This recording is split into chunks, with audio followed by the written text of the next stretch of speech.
attention.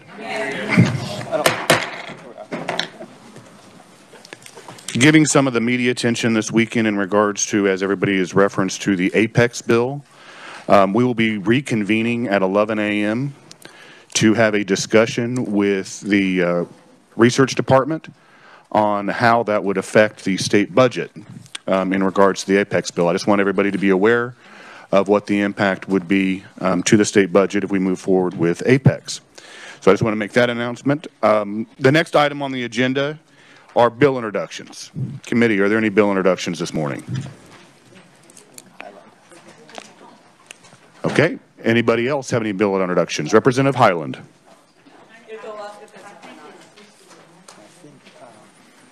And Murphy. Thank you, Mr. Chairman and committee. I would like to enter a bill. It's 22 RS 2492. And what's the water bill? The water bill. Mega water bill. Mega water bill. All right, there's a motion by Representative Hoffman to accept the bill introduction. Is there a second? Second by Representative Sutton. All those in favor say aye. Aye. Opposed? Bill's introduced. Thank you, Representative. Representative Murphy.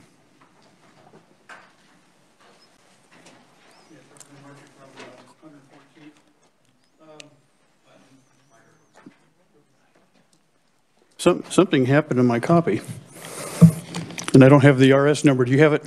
I think they'll give it to you. The RS number is 22 RS 2990. Yes, and this is something with education in relation to CTE training, and we were unable to get it into education before the deadline, and so we were asked to bring it in here and introduce it here. And what are the details of the bill? It's about tying the CTE training and funding together to encourage actual certificates rather than just the training without the certificate. Okay. Is there a motion for the bill introduction? Representative Sutton motions to have the bill introduced. Is there a second? Second by Representative Humphreys. All those in favor say aye. Aye. Opposed? All right. Bill is introduced. Thank you, Representative Murphy. All right, committee, I was just made aware that one of the research department individuals needs to leave fairly early, so we're going to move down to social services budget first. And so I'll now turn it over to Chairman Carpenter to go through the budgets this morning. Chairman, when you're reporting your budgets out, it's not necessary to go to the podium like we did last year, because last year the setup in the committee room was a little bit different than it is. So we're going to resume back to what we did prior to last year. So you can just stay at your settings and have your budget report outs from your regular seats. So Chairman Carpenter. Very good, Mr. Chairman. I kind of like that. Committee, good morning. I hate reporting out on Monday morning. I spent all weekend, sleepless nights and everything else worrying about these budgets, but here we are. So I'll start out with Board of Pharmacy.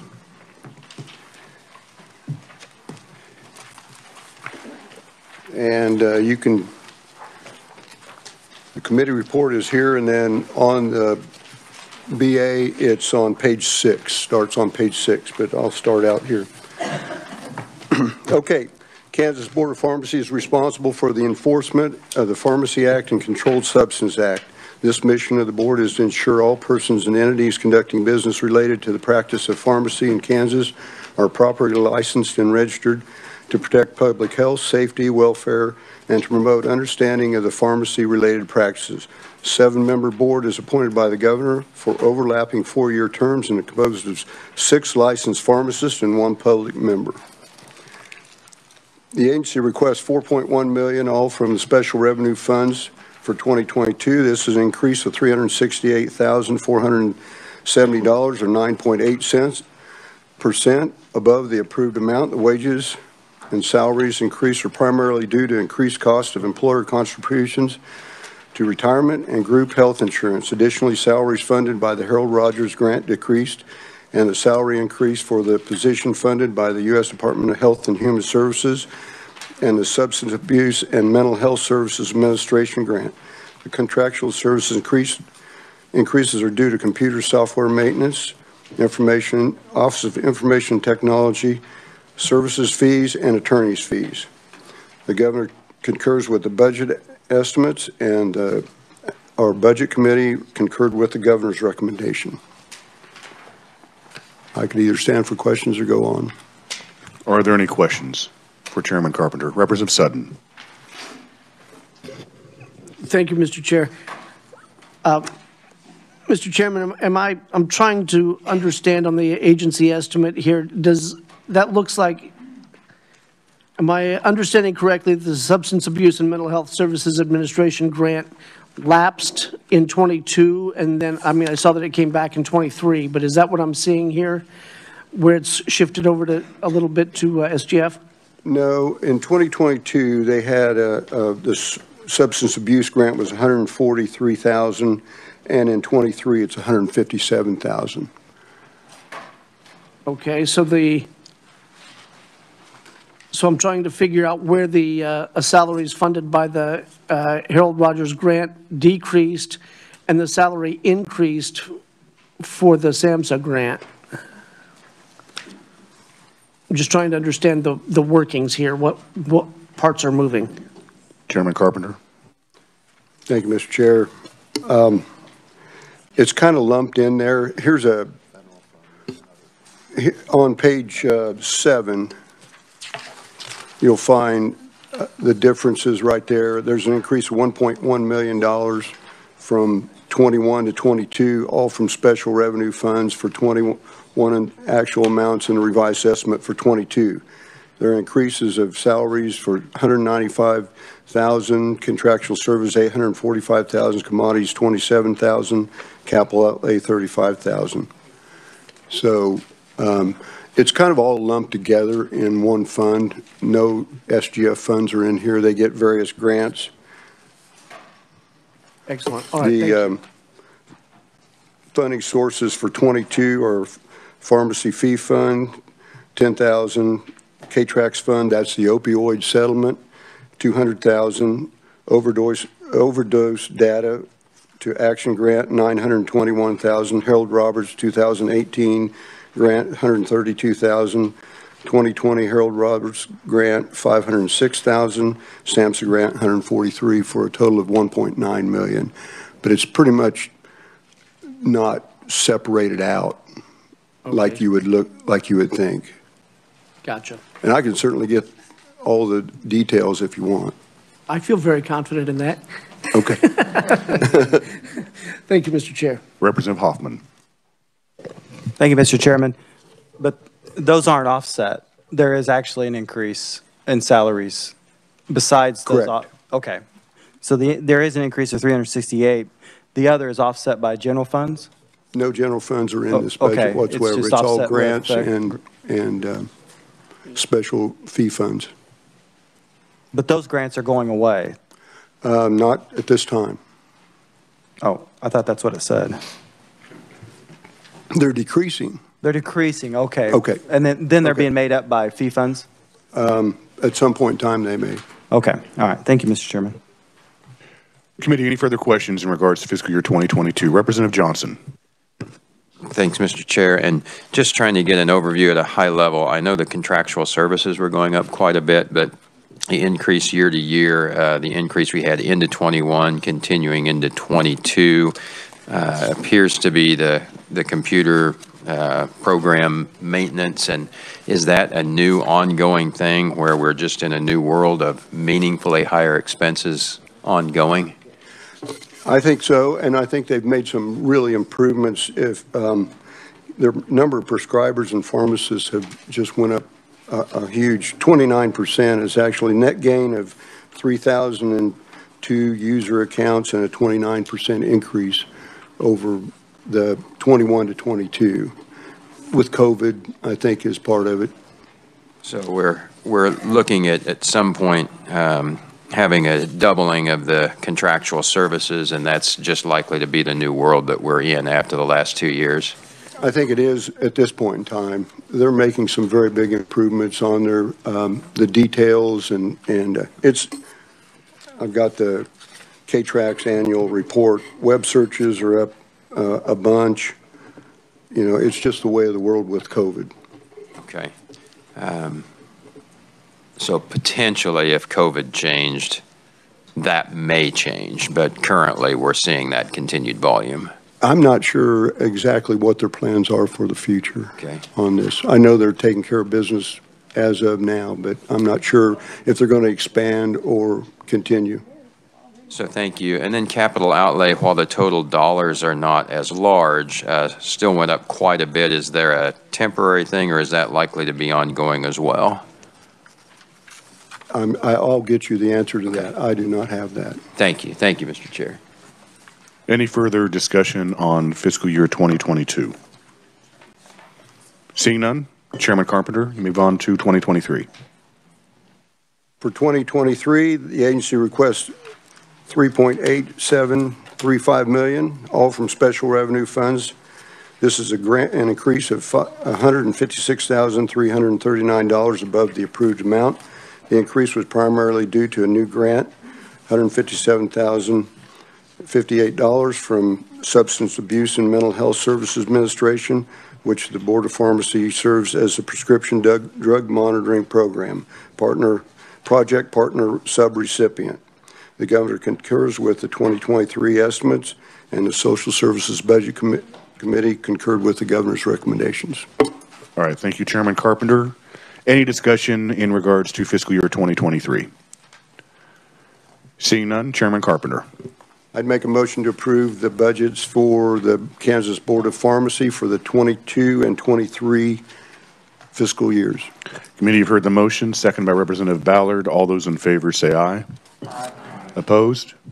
Motion passes. Chairman Carpenter. Thank you, Mr. Chair. Committee, State Board of Mortuary Arts.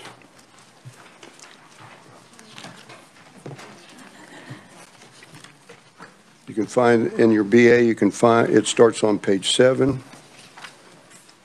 The Kansas State Board of Mortuary Arts regulates embalmers, funeral directors, assistant funeral directors, apprentice embalmers, crematory operators, and funeral establishments, branch funeral establishments, and crematories.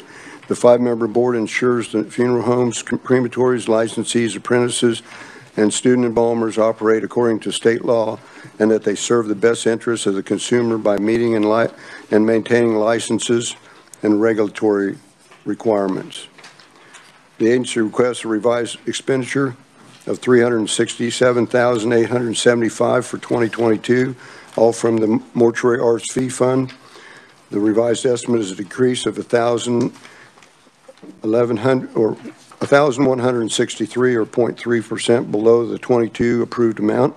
The agency requests three FTEs, which is the same as the approved number. The Governor concurred with the agency's request, and the Budget Committee concurred with the Governor's request. Move on to 2023. For 2023, the agency estimates revised expenditures of $308,394. The revised estimate is the same as the agency's 2023 approved amount.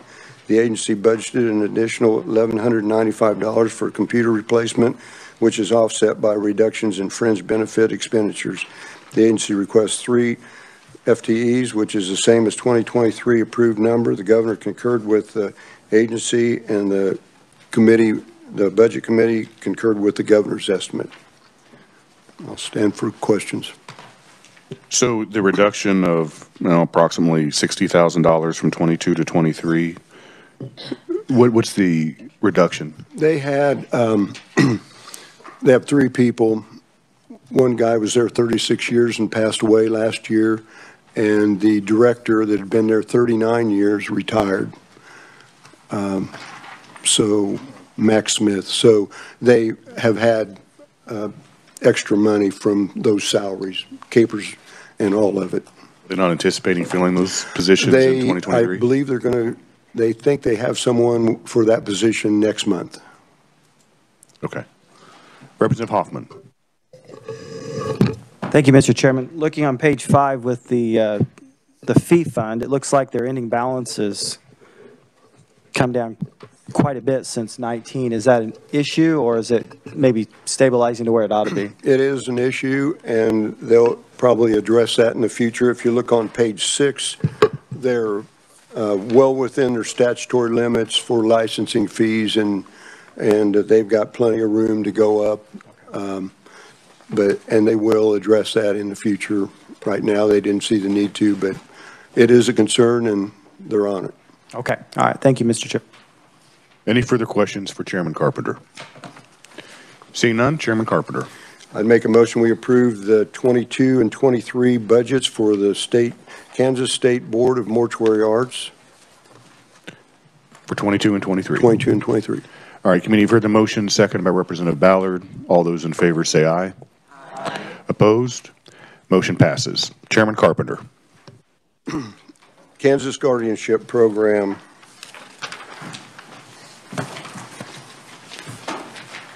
Page 4.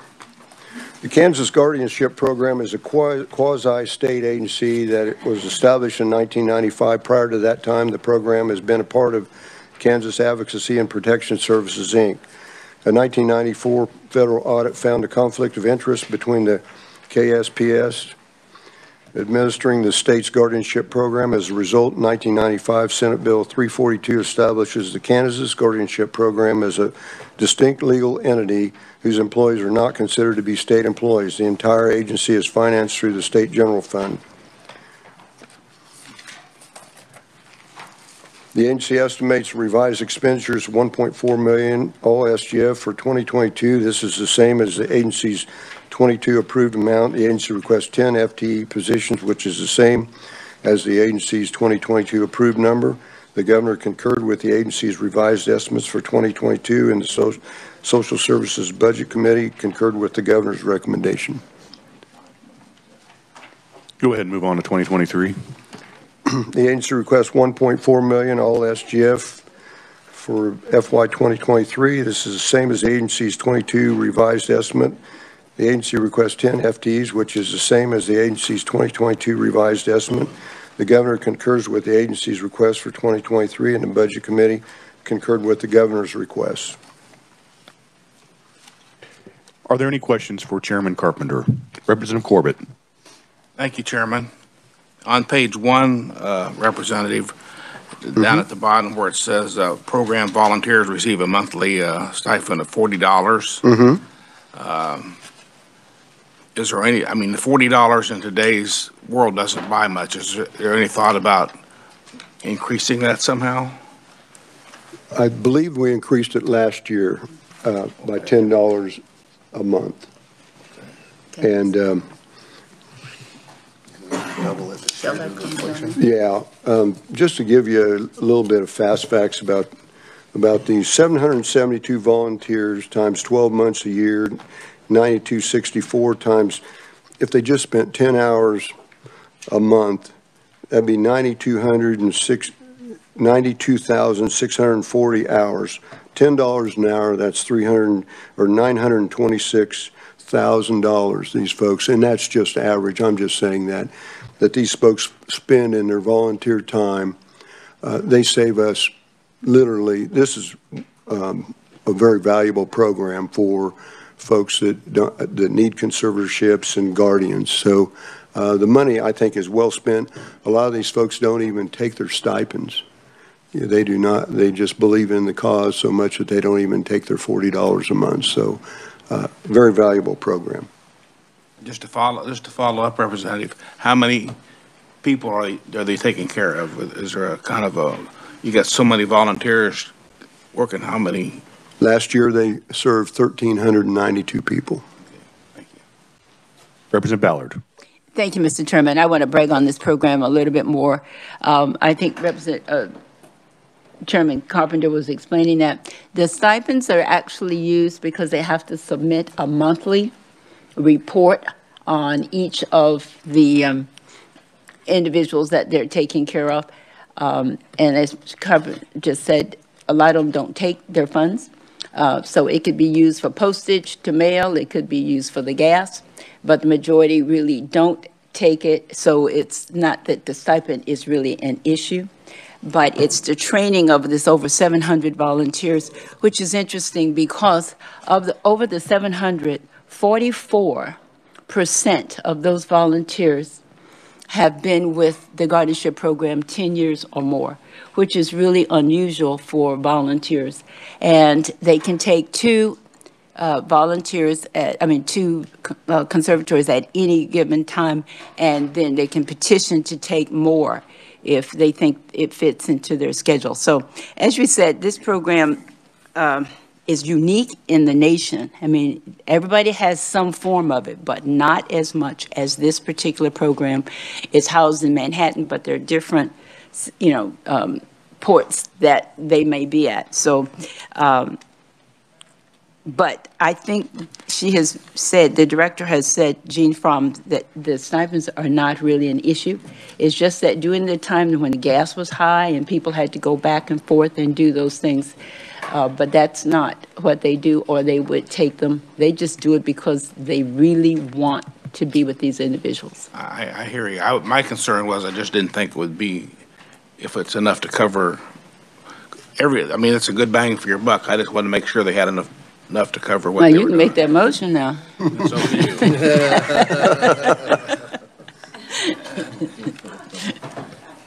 you. All right, any further questions for Chairman Carpenter? Seeing none, Chairman Carpenter. Thank you, Mr. Chairman. And I might add that Representative Ballard is on the board and has been for a long time. She would never say that herself, but she has been on that board and involved with it for a long time. Mr. Chairman, I would make a motion to approve the Kansas Guardianship Program budgets for 22 and 23 as recommended. All right, committee, you've heard the motion, second by Representative Ballard. All those in favor say aye. Aye. Opposed? All right, budgets are approved. Thank you, Very good. Chairman Thank you, Carpenter. I think committee. you're done for the day. I will now turn it over to the budget presentation from the higher education budget. So Chairperson Humphreys, and please indicate which budget you're going to start with. Thank you, Mr. Chairman. We will start with the Behavioral Sciences Regulatory Board. That board's mission is to protect the public health. It is a licensing board. They define the statutory credentialing qualifications by establishing through rules and regs the education and experiential requirements. You can see on page 5 of the white packet the list of all the licenses that they take care of and what the fees are. It's kind of interesting to see what all they do. It's quite a bit. As far as the budget goes for fiscal year 2022, again, it's a completely fee-based budget. The agency requests a revised estimate of $981,995, all from special revenue funds for expenditures in fiscal year 2022. It's the same as the approved amount. They also include 9.5 FTEs, which is the same as the approved number. The governor concurred with the agency's revised estimate, and our committee concurred with the governor's recommendation. Do you just want to go ahead and move on to 2023? Yes, that would be great. Let's go ahead and look at 2023.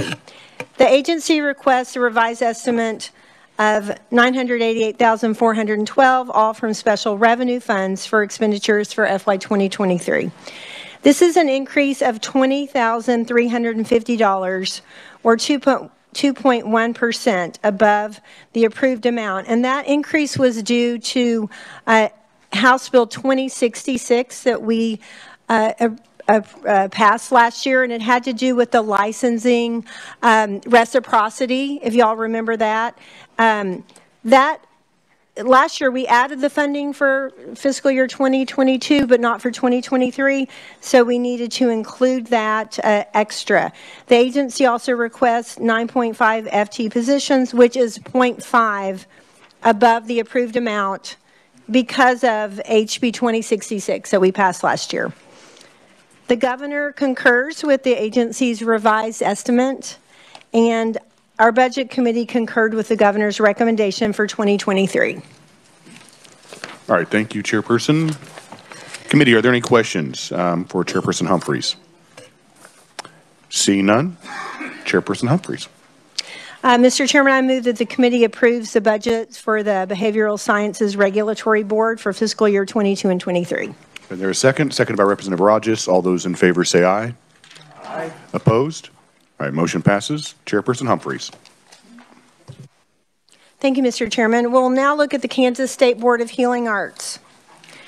The Kansas State Board of Healing Arts, which was created in 1957, a very good year, licenses and regulates medical, osteopathic, and chiropractic doctors. Again, on page 4 in your white packet is a list of their licenses and what their fees are, which I think is interesting to look at, to know what all they do. As far as the budget goes, the agency requests a revised estimate of $6.6 million, all from special revenue funds in fiscal year 2022. It is the same as the approved amount. However, there are adjustments to the expenditure categories. There were decreases in salaries and wages and commodities, but offsetting increases in contractual services and capital outlay. The governor recommends expenditures of $6.6 million, all from special revenue funds again. It's an increase of $23,194 or 0.4% above the revised estimate. The increase is due to the governor's 24/7 pay plan. If you remember that, it was kind of the emergency plan. There are 0.5 FTEs in this agency that applied to that 24/7. The Budget Committee concurred with the governor's recommendations with the following adjustment. Add language not allowing expenditures to be made to investigate or take disciplinary action against any physician who, in the medical judgment and experience of such physician, A, provides treatment or prescribes a prescription drug approved by the USDA for an off-label use to prevent or treat an infection or a disease caused by an infection in a patient. B, has discussed and presented treatment options that are appropriate for and available to such patient. And C, determines there is a valid medical purpose for such treatment or prescription in FY 2022. I would also like to call the attention to the committee that there are 2 minority reports that are attached to your sheets. Please take a look at those and make sure you read those 2 minority reports. They are both for 2022, fiscal year 2022 and fiscal year 2023. Shall I move on to 23? Yes, go ahead and move on to 2023. Thank you, Mr. Chairman. In fiscal year 2023, the agency requests $6.6 million, all from special revenue funds. It's a decrease of $300,000 or 4.4%. The decrease is primarily in capital outlay for computer equipment that was purchased in the previous year. The governor recommends expenditures of $6.6 million, all from special revenue funds. It's an increase of $43,071 or 0.6% above the agency request. It's due to the governor's 24/7 pay plan for fiscal year 2023. It's the same as what I explained in fiscal year 2022.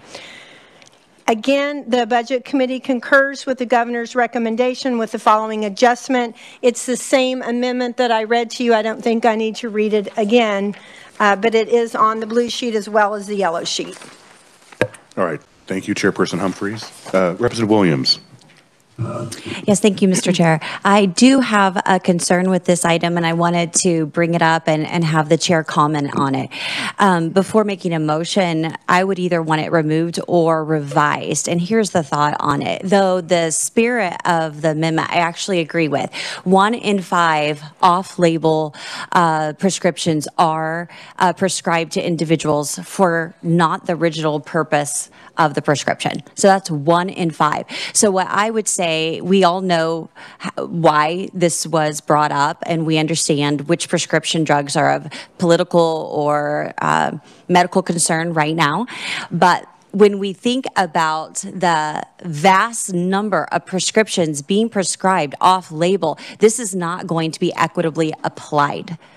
And so, therefore, rather than make it so that the board cannot review. I would rather encourage the board to review equitably. If they're going to review one drug and one complaint, then they probably should broaden their scope and look at all of the off-label uses.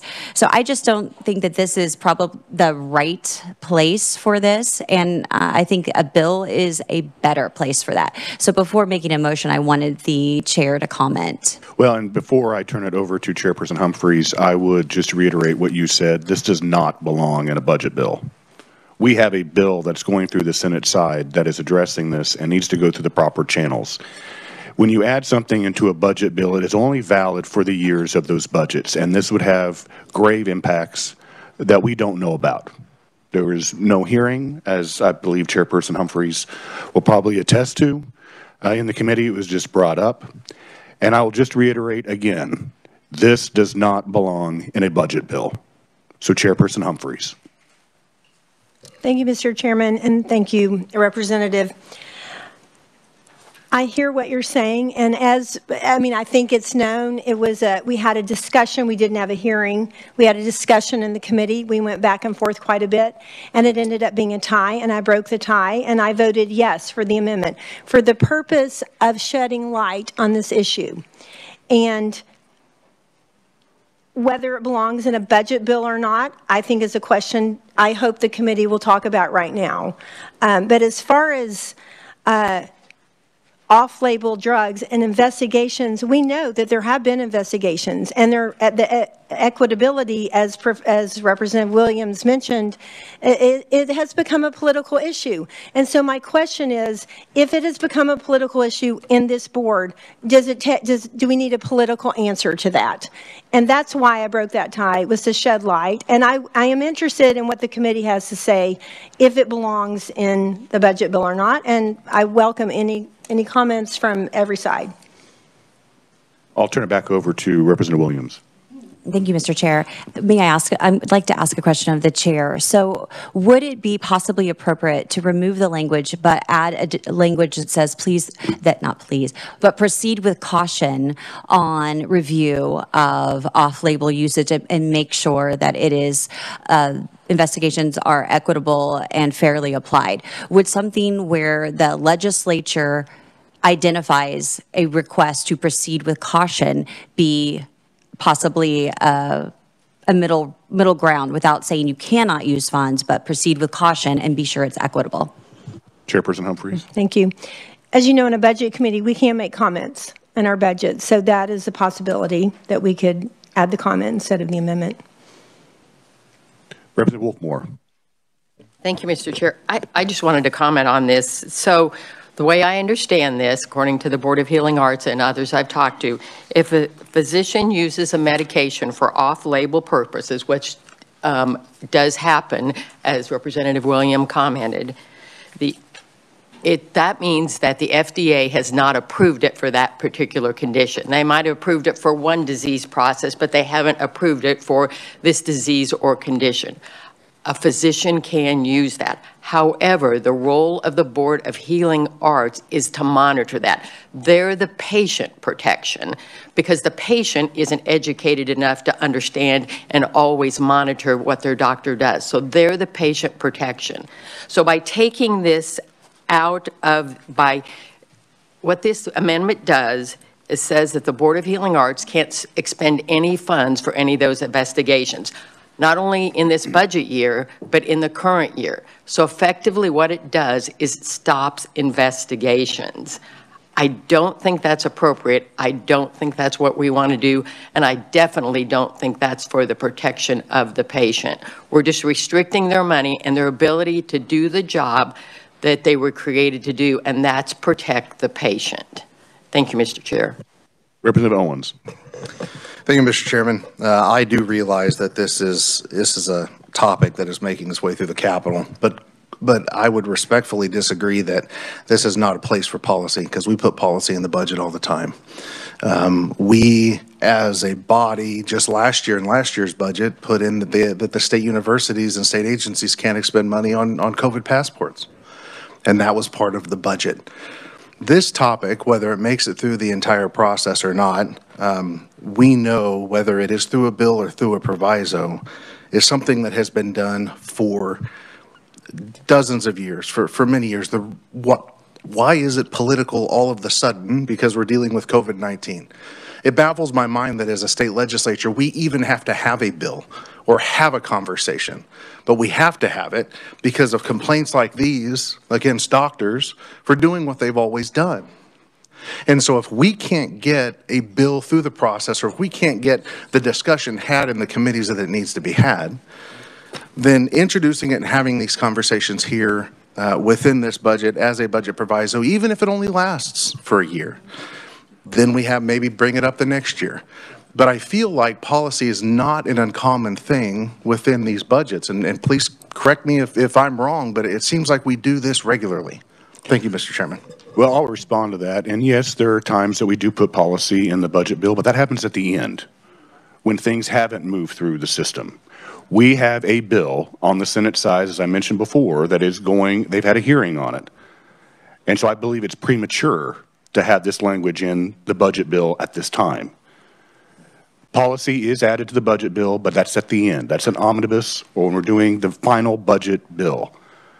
I think, like I'll just reiterate, I think it's premature having language in a budget right now when we have legislation going through the process. And thank you for that clarification, because I interpreted your comments as this not being appropriate ever versus waiting until the very end. So I appreciate that context, and maybe that is the right answer. If it doesn't make it through the process, we have a much larger conversation during omnibus. Thank you, Mr. Chairman. Representative Ballard.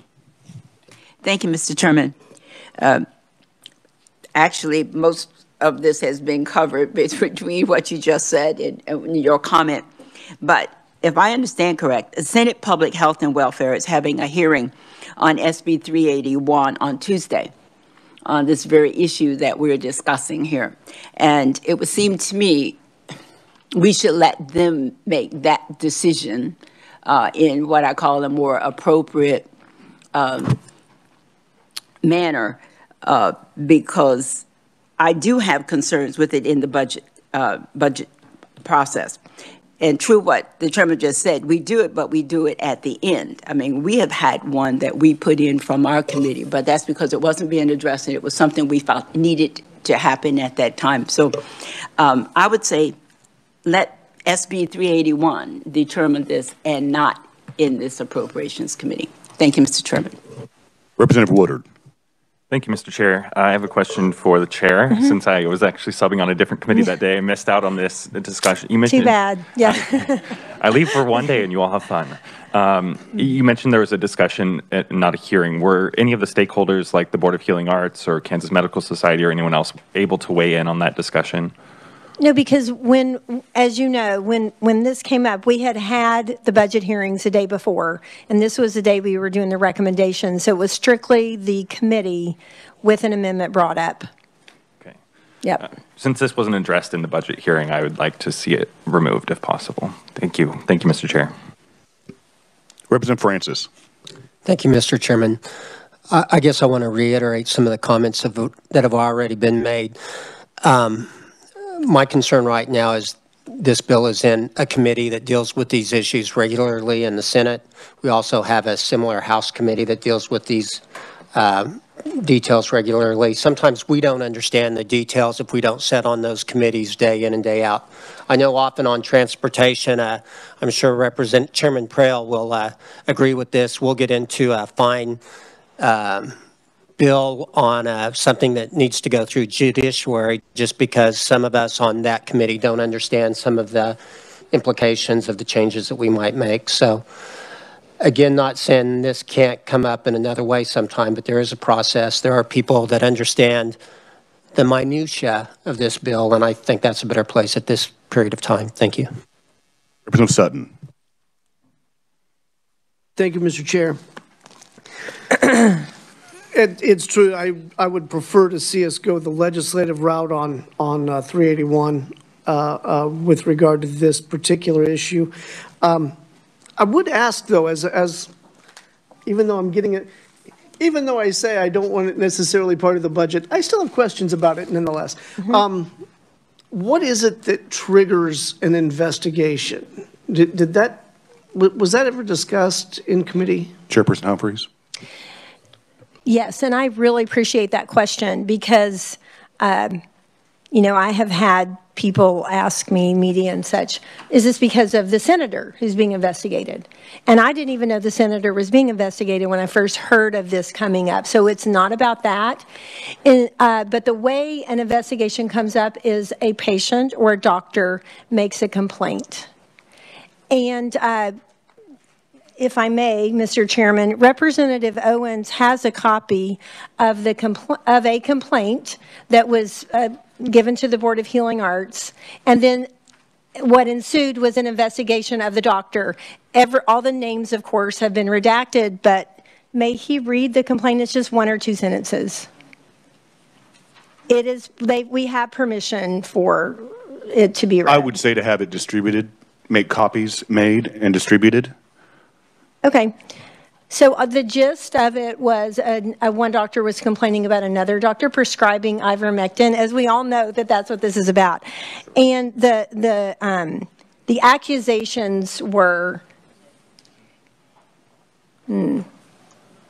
I've called them over the top. The accusations were that this off-label prescription could result in death.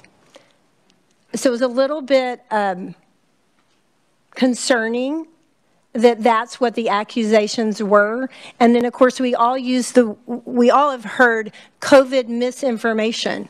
Well, that depends on, you know, where you're coming from. And we know people are being canceled all over the internet because of COVID misinformation. Well, what was misinformation 2 months ago or 6 months ago now is on the cover of Newsweek magazine.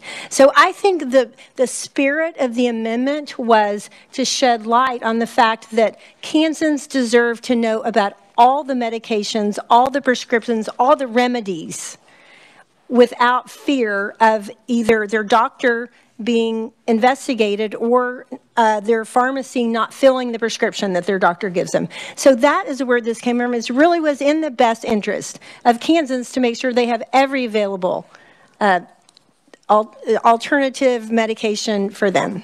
So, Representative Sutton. Could I continue just a little bit here?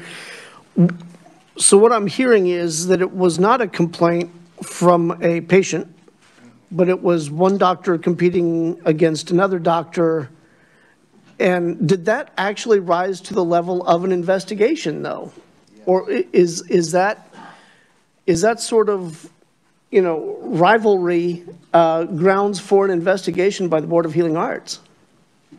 Chairperson Humphreys. Thank you, Mr. Chairman. I'm not going to comment on the rivalry, but it did rise to the level of an investigation. The doctor who was complained against got a letter saying we've opened an investigation. And so it was an investigation. And from what I understand right now, or 2 weeks ago, there were 80 investigations having to do with COVID. I'm not saying they all had to do with off-label prescription of ivermectin, but those are ongoing right now. And this is just one example. Representative Sutton. Yeah, this isn't a question now. At this point, though, I'd rather go the legislative route, but this almost makes me want to look at the trigger mechanism for an investigation in the first place. You know, I think the problem could be bigger than what we're even addressing here. If we can really shut down our competition by filing complaints and opening investigations that may or may not ever gain traction. I don't know if it would or wouldn't, but that trigger mechanism is the thing that is the most suspicious to me rather than the meat of what we're actually discussing right here. But that's just one guy talking. Thank you, Mr. Chair. Representative Wolfmore. Thank you, Mr. Chair. Maybe it's helpful to partly answer your original question a little bit, is to understand how the process works. So if investigation happens, The Board of Healing Arts does fact-finding. They don't make any decisions. They simply do the fact-finding. Then it goes to a group of their peers. So, for example, if it's a physical therapist, it goes to a group of physical therapists who understand whether there's an issue or not. If it's a doctor, it goes to a group of doctors, a group of their peers, and they are the ones who decide whether or not what they've done is harmful and should have some repercussions or not. So the investigation is just the beginning, and there's a couple of steps before anything would actually have the potential to happen to that doctor. And, you know, I can't believe, at least no doctor I've ever met would do something like that simply to hurt his competition. You know, they take an oath, and I can't believe that would happen, but that's my opinion. Thank you very much, Mr. Chair. Representative Johnson. Thank you, Mr. Chair, and thanks for the discussion. I agree with a number of things on the process, but as the discussion might continue and come back, the questions I had were what were just being discussed. How does it get there? Who reviews it? How are those folks selected? And also, does this particular action meet the issue as we want? I think we would all agree that we want patients to know all their options. We don't want to squelch that. And how do we move that forward? And the equity question that was brought up initially is the concern that I would have to say, okay, what other situations where I might be open to asking questions might I shut down by saying any off-label? Can't do that. But how is that similar or dissimilar from the other things where investigations have taken place for many years in lieu of the current issue? And how do we make sure that that continues as we would want, rather than shutting down a specific area to meet a particular issue, is the concern that I have with the language. Thank you, Mr. Chair. Representative Corbett. Thank you, Mr. Chair. This is a great, whatever happens to this, it just seems like we fight awful hard to get between the doctor and the patient. That's all it's kind of about.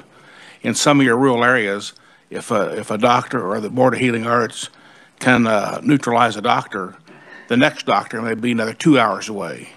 And if it's a COVID situation and whatever your problem is, you need help in the day, not trying to get in 2 weeks.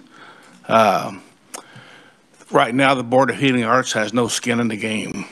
So maybe if there was a thought process that maybe if they investigate, shut them down and have no reason for it, there to be some compensation back to the doctor for the loss of business that he has suffered for maybe just a rumor. So that's just my soapbox, but thank you, Chair. Representative Carpenter. Thank you, Mr. Chair. I think I share folks' frustration. We as a country went down the road of vaccines and totally ignored treatments. And here we are, and now people are very frustrated. Hydrochloroquine, we can name a half a dozen of these things that every military person in the country has had hydrochloroquine. You know, so I share your frustrations, but I do think that the process should be involved in the committee process and not in the appropriations committee. So, thank you. On WebEx, Representative Landwehr. Thank you, Mr. Chairman. And I do apologize. I had to step out for just a minute. So I'm assuming this is on the amendment that went on in committee with no liability for the physicians. Is that correct on the off-label? I will have Chairperson Humphreys answer that question. It was an amendment that went on in the Higher Ed Budget Committee when we were discussing the Board of Healing Arts, and we didn't address liability of the physicians. Okay. Representative Landwehr. Yeah, thank you, Mr. Chairman. You know, my concern with this is I've had discussions with the Board of Pharmacy. They've got one case out there that they're concerned with a physician that prescribed 30 milligrams of ivermectin for an adult when the average dose for an adult in one day is 12 to 13. It's done in 3 milligram tablets. I talked to the Board of Healing Arts, and they have no one that they are investigating on off-label, because off-label is legal, period. And if a doctor has difficulty finding a pharmacy that will fill, say, the ivermectin, et cetera, they can self-dispense themselves. That is also legal today. Our hospitals have made the decision to leave that decision between the patient and the doctor, not for the hospital to make that decision. So if a doctor wants to prescribe that for a patient that's in the hospital, that can be taken care of. It can be handled. You know, I think that there's just a lot of misinformation on this issue out there. I would hate for us to, you know, make it a bigger issue, Mr. Chairman, than what it actually is today. So I would ask that at some point, whenever you want to do this, is that amendment be removed. Representative Williams. Thank you, Mr. Chair. Considering all the discussion, all the concerns that were brought forward today, considering the comments that Representative Landwehr just made regarding whether or not there have been previous investigations for off-label use, considering that it's 1 in 5 medications are prescribed off-label, considering that this has received the due attention that it needs, and there are many of us that are concerned with how it was inequitably applied, perhaps, in the instance that brought this forward, we would, I think all of us, ask that the Board of Healing Arts proceed with caution. But because of all of these concerns and mentioned, and because of the chairman's request that it is not appropriate place, I make a motion that we strike the language from this report, this recommendation. Or both years? 22 and 23. All right, committee, you've heard the motion, second by Representative Ballard. Is there any further discussion on the motion? Representative Helgerson. I'm going to go to, first of all, I would ask additional questions if we were proceeding on this motion, on the merits. Specifically, were there hearings? What was the hearings about, et cetera? But as for the subcommittee's report and the recommendation, I'm going to defend the subcommittee's authority to do that now and at any time. I disagree with the chairman that we wait until the end of the session. If the subcommittee has done its due diligence, they should come forward with a recommendation, whatever it is, and defend it and keep that in from the beginning of the session to the end of the session. And I may be a lone individual on this, but as the minority, this is the minority's defense, because if we have an opportunity to put something in early in the session, we should always have that. And whether or not you're the minority as a Democrat, a minority in a subcommittee, that's an important process. It is not just defending the governor's recommendation or a series of recommendations, it's defending what you believe in. And that starts at the beginning. So while I may agree with the removal of this from hearing the individuals, I don't agree at all with the procedural discussion that we've had about pulling out things because we're waiting till the end of the session.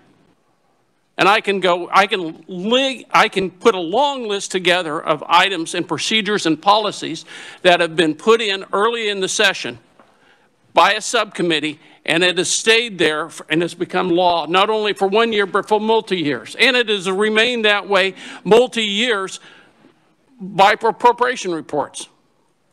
So I just want to make sure, happy to remove this if that's the case, but I don't at all agree with the approval that we're not going to have this kind of discussion on other significant policy issues that a subcommittee may come forward with. Chairperson Humphreys. I thought I saw your hand raised. Oh, no. Any further discussion? Representative Ballard. Thank you, Mr. Chairman. If it was not being heard anywhere in the Capitol, I would understand maybe. But we do know that it is going to be heard tomorrow in Senate Public Health and Welfare. And I still hold true to what I said from the beginning. I'm not sure this belongs in the budget process, especially when we go through committee in order to do this work. And I would hope we would continue to do that as well. Thank you, Mr. Chairman. Any further discussion? Seeing none, Representative Williams, you may move on your motion. I appreciate the committee taking time to review this item. It is important. I look forward to watching the outcome with Senate Bill 381, and again, appreciate the time with this. With that, I move my amendment, my amendment. All right, committee, you've heard the motion. All those in favor of removing the language for fiscal year 22 and 23 from the budget of the Board of Healing Arts, say aye. Aye. Opposed? Motion passes. Any further discussion in regards to the Board of Healing Arts? Representative Corbett. All right, if you'd record Representative Corbett as a no. Any further discussion in regards to the budgets? Seeing none, Chairperson Humphreys. Thank you, Mr. Chairman. I would like to move the budgets of the State Board of Healing Arts for fiscal year 22 and 23, but I would like to add a comment, if the committee so votes, to proceed with caution in investigations with off-label prescriptions. And I don't know about disseminating the complaint to everyone. I'm not sure that the person would agree. And I just want to read a tiny piece of it that said, this doctor has been spreading COVID misinformation in our community. This has endangered lives and potentially caused deaths by delaying care for people in the area. This is the reason we brought this up, is because of the complaint is over the top, as I said before. And so I think a comment saying we ask the Board of Healing Arts to proceed with caution would be appropriate. So as I move the budget for fiscal year 22 and 23, I would like that comment added. I know you have to vote on it, but You'd have to have an amendment to add your comments. okay. I would like to make an amendment. I would like to amend and add a comment that the Board of Healing Arts proceed with caution as they investigate off-label So you need to prescriptions. revoke your motion. I need to what? Revoke your motion, because you were making a motion. I revoke my budget motion and add that we, and make a motion that we add language, a comment for the Board of Healing Arts to proceed with caution as they are investigating off-label prescription. All right, you've heard the motion. Is there a second? Second by Representative Owens. Discussion on the motion. Representative Ballard? Is that just for making a recommendation on this issue, or is that language that would carry through on anything they do? Chairperson Humphreys? It is specifically, and as Representative Williams mentioned, and maybe add the word equitable, it would be just proceed with caution as the Board of Healing Arts is investigating off-label prescriptions and proceed with equitable due diligence. Okay, that's a little broader than just one little thing there. Okay, thank you, Mr. Any Chairman. further discussion? Seeing none, Chairperson Humphreys, you may close. Move your motion. I close. All right, committee, you've heard the motion. All those in favor say aye. Aye. Opposed? The ayes appear to have it. The ayes do have it. Motion passes. Chairperson Humphreys. Yes, thank you, Mr. Chairman. So now I move that the committee accept the fiscal year 22 and 23 budgets for the Board of Healing Arts as amended. All right, committee, you've heard the motion. Is there a second? Second by Representative Woodard. All those in favor say aye. Aye. Opposed? Motion passes. Thank All right, you. thank you, Chairperson Humphreys. We'll now turn it over to the Chairperson of the Transportation and Public Safety Budget. And so I'll now turn it over to Chairman Francis, who will be giving us the budget report out for the State Fire Marshal.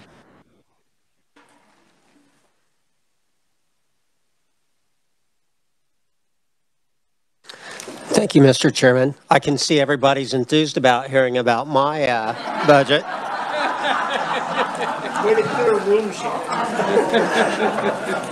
So if everybody will go to the State Fire Marshal budget, the first part of this is truly inspiring. The agency requests a revised estimate of $6.4 million, all from special revenue funds for 2022. This is the same amount as the amount approved by the 2021 legislature. There are no changes to the expenditure categories. The governor concurred with the agency's revised estimate in fiscal year 2022. The House Budget Committee concurred with the governor's recommendation with the following notation. I know a number of you have talked to me about the funding that the agency has for grant funding for personal protection equipment for some of our rural fire departments. It was not in their budget. They didn't ask for it, but we have encouraged them to make a request of $1.2 million over 3 years to support volunteer and part-time fire departments across Kansas with no match grant funding for personal protection equipment, including structural fire bunker gear and wildland firefighting gear. Just a little background on this grant program. This grant program never existed prior to 2017. In 2017, the funds in this fee-funded account were growing very fast. The fire marshal initiated this and another program to spend down those funds and to help some of our rural fire departments. Now, at this time, he's concerned that his fee funds aren't high enough to continue this grant. That's the reason he didn't ask for it in 2021. He didn't ask for it in 2022 either, but the governor had an SGF transfer for that year. Historically, the first couple of years he did it, it was $400,000. Again, as he's become more concerned about his ending balances, that number's ratcheted down. So when you see $1.2 million, that's what it actually is there for, is for 3 years. The second recommendation that we made was a little bit different, and he came up with this amount. It's $3 million to support volunteer and part-time fire departments across Kansas with no match grant funding for fire departments who have suffered losses when responding to local and/or mutual aid wildland fires in Kansas. Funds would be used for the replacement of equipment or fire apparatus that was damaged or destroyed in large wildland fires, as well as equipment that is minimally functioning or non-operational, outdated, and/or unsafe. Funds will not be used for fire apparatus or equipment that would otherwise be covered by insurance or funds that become available under natural disaster or other declarations in fiscal year 2022. Again, funding for these projects were not included in the governor's recommendation in fiscal year 2022. I know many of you have districts that include a portion of northwest Kansas that just had the horrific wildfire that got out of control. I know Representative Hoffman and some of us are close to where the Starbucks fire was in a couple of years.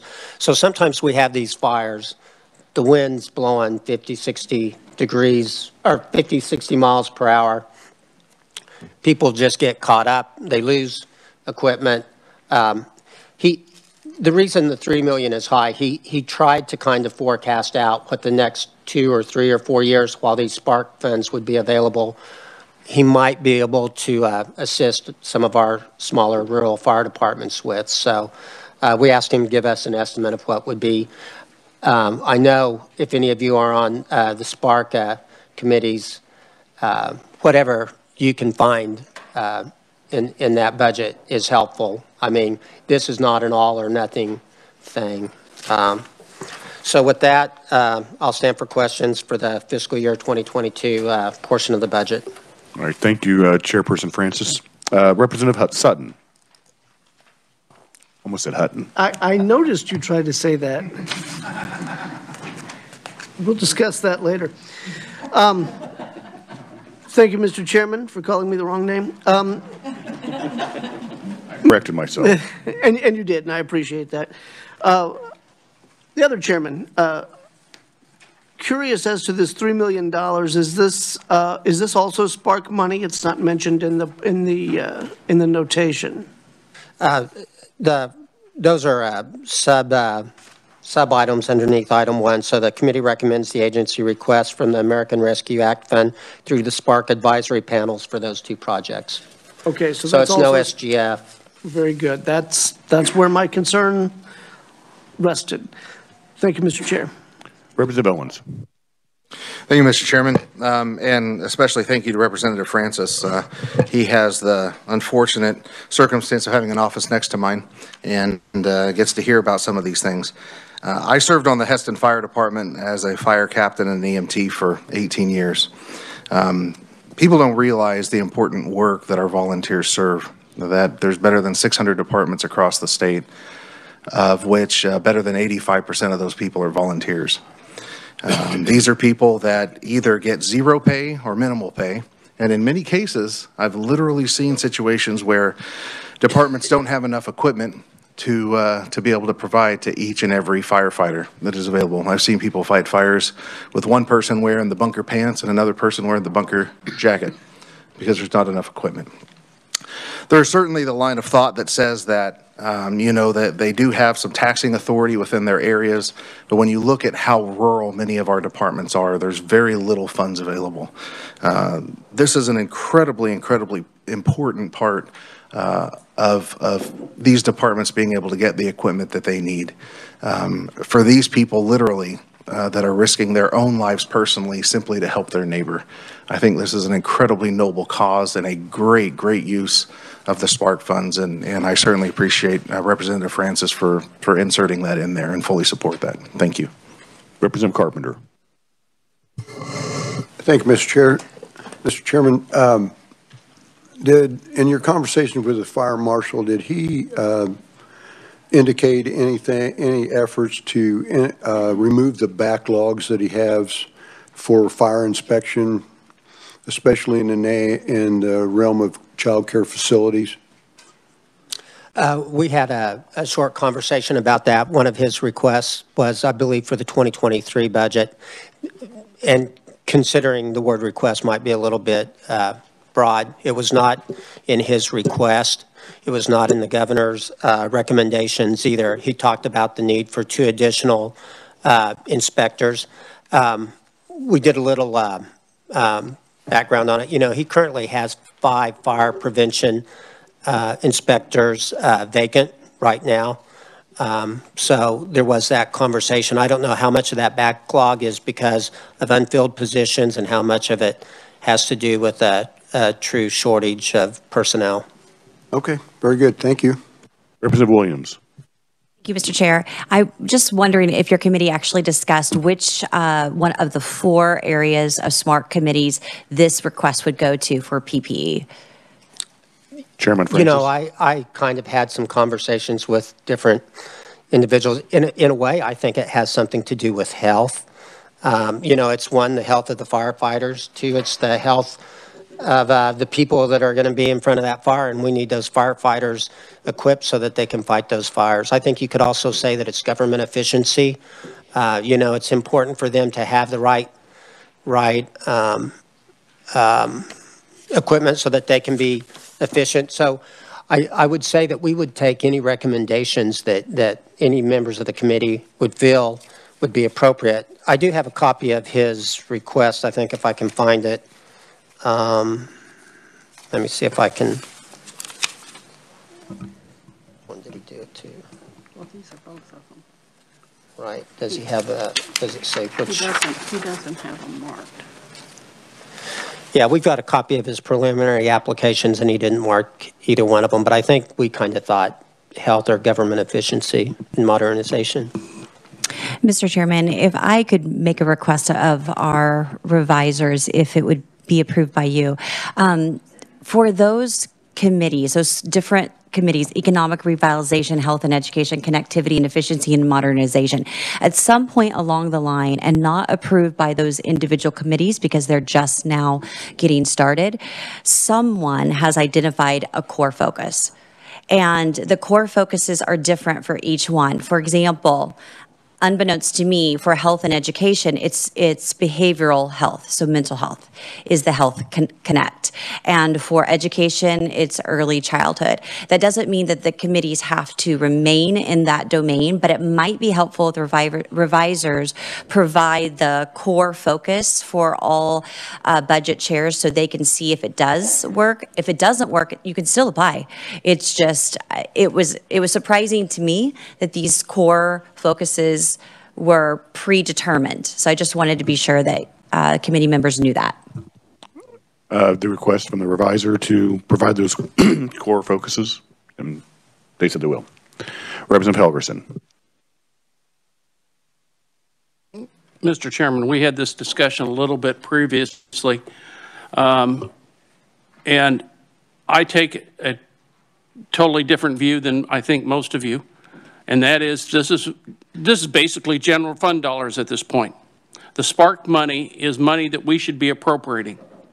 It is going through, it was initially passed with the idea that that money would be put out by the Finance Council, by a group of individuals when we were not in session. Now that we're in session, appropriation policy should take place, and we should make the recommendations. I'll ask the chairman, do you feel that the money should come from the Spark funds for this? Not to put you on the spot or anything. Chairman Francis. So one of the problems I've continued to struggle with is the State Fire Marshal feels like his ending balances are in danger. And this is going to get pretty deep, Representative, so I'm sorry. I feel like this is a beneficial project for the state of Kansas, and if there are sufficient funds that we should try to fund these, but there is no legislative, there's no statutes that require him to fund this actual budget item. So I guess I would say in light of his concerns about his ending balances, he feels like he doesn't have sufficient funds to fund this. This is the 2 years in a row that he has not requested funding for this item in his budget because he doesn't feel like he has adequate fee funds to fund it. Then I guess I would say, yes, I feel like there should be some funding in these areas from Spark. Representative Helgerson. Oh, Mr. Chairman, the issue is whether or not we're going to make the decision of how the money is spent or whether they're going to pass it off to some other group. And I understand that it was set up and there was a process and there was even an individual hired when we weren't in session to handle this when we're not in session. But we're in session now and we have recommendations that I think the majority of all of us would believe are appropriate for the Spark funds. And I guess, well, I'll just do it this way. You believe that it's 1.2 million is necessary? We left it to the wisdom of the agency to come up with the appropriate amounts. You know, the amounts have been all over the place throughout the conversations we've had with the agency. They've been anywhere from 3 or 4 million down to as little as 1.2 million as he's changed. And by the way, just to be very clear, he's making the recommendation to Spark. We're just saying that we support the use of Spark funds for that. I think you can make an argument for a number of different amounts, Representative, based upon where your priorities are. Representative Helgerson. Well, Mr. Chairman, then I'll make a motion that we use $1.2 million worth of Spark funds as the subcommittee has recommended. And if the Spark committee has additional funds that they feel are appropriate to put in here, that'd be fine. But I think that this is an issue that the subcommittee brought before us and that the appropriation committee should make a recommendation on. All right, committee, for the motion, is there a second? Are you seconding the motion? Yeah. Second by Representative Ballard. Representative Ballard. Is that not in the recommendation already? The way I read it, it is. Yeah, it is. So I guess we can do it second. You know, I don't always agree with, as you know, with Representative Helgerson. But I agree on this one, that we really should have more control over the Spark funds. But in this case, the recommendation is there, and I'm supportive of it. So, yes, I second it. Any further discussion? Representative Estes. If the maker would clarify, is your amendment to that we recommend Spark money be used or directing this Spark money be used? I am directing that $1.2 million be set aside from the Spark funds and put into this agency. It is not a recommendation. It is money that's being placed in there. Thank you for the clarification. Any further discussion? Seeing none, Representative Helgerson. Oh, Representative Landwehr on WebEx. Yeah, thank you, Mr. Chairman. I just want to verify as we go through this process that there is nothing out there that prevents us as a committee to direct the allocation of Spark funds just because this outside entity has been appointed to look at it. Is that correct? I would have to turn that over to the revisers, and she is nodding in the affirmative. All right. Thank you, Mr. Chairman. Representative Hoffman. Thank you, Mr. Chairman. So do we know if we direct this, is it acceptable under the, I guess, the qualify under the, what the federal government has said we can use the funds for? Jill. So I would just clarify that I would have direction that we would put in the language like we have in, I believe almost, well, I would have to look, but I would guess in at least 95% of the time that we drafted, that we said if those funds are available for such use, then this happens. Any other further discussion? Seeing none, Representative, you may close. Again, I may be a broken record at times on this, but I'm going to defend the appropriation process. And if a subcommittee comes and this is a recommendation that how we should spend the money, then we should make the recommendations and we should do that. I'll give you one other example. I think the Children's Cabinet comes in with recommendations about how to fund with all the children's funds. We make the appropriation. And so that's why I'm making this motion. So moved. All right, committee, you've heard the motion. All those in favor say aye. Aye. Opposed? Motion passes. We're back on the budget. Representative Owens. Representative Owens. Was I on the motion or? Motion passed. We're back on the budget. Well, I'd love to say that I was the budget chairman, but I think I'll defer to Representative Francis. No, sorry, my apologies. My apologies, I didn't have a question. Thank you. Thank you, Mr. Chair. And just a question as I look at a smaller issue on the wages, the increase year to year, and as I look forward to 23, I just see a 10 and a 10% increase roughly in both years. Is that due to, it looks like the number of FTEs stays the same. Are we filling more positions and catching up with the number of folks as well as the increase, or wondered a little more on that?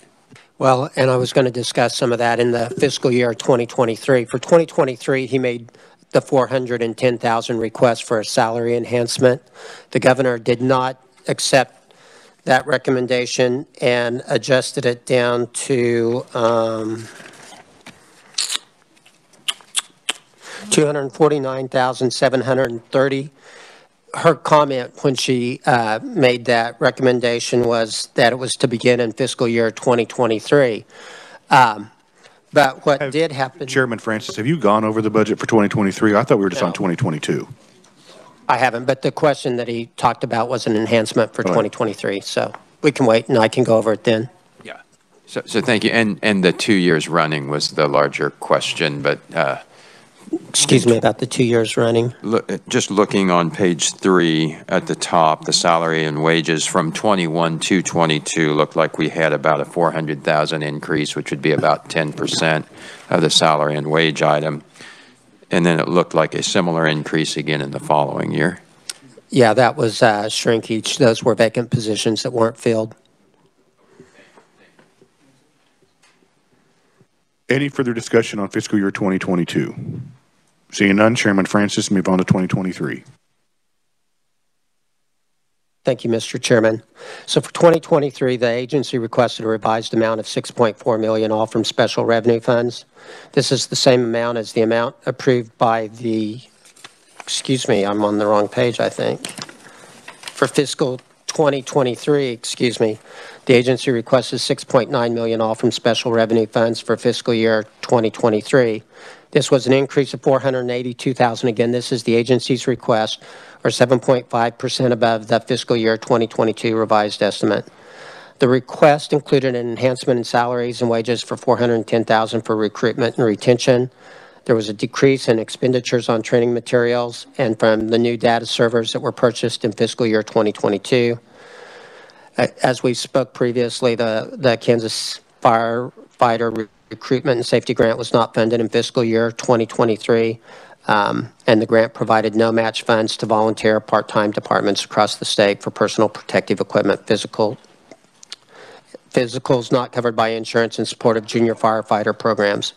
The governor's recommendation was for $6.9 million all from special revenue funds for fiscal year 2023. This is a decrease of $60,000 or 0.9% below the agency's request.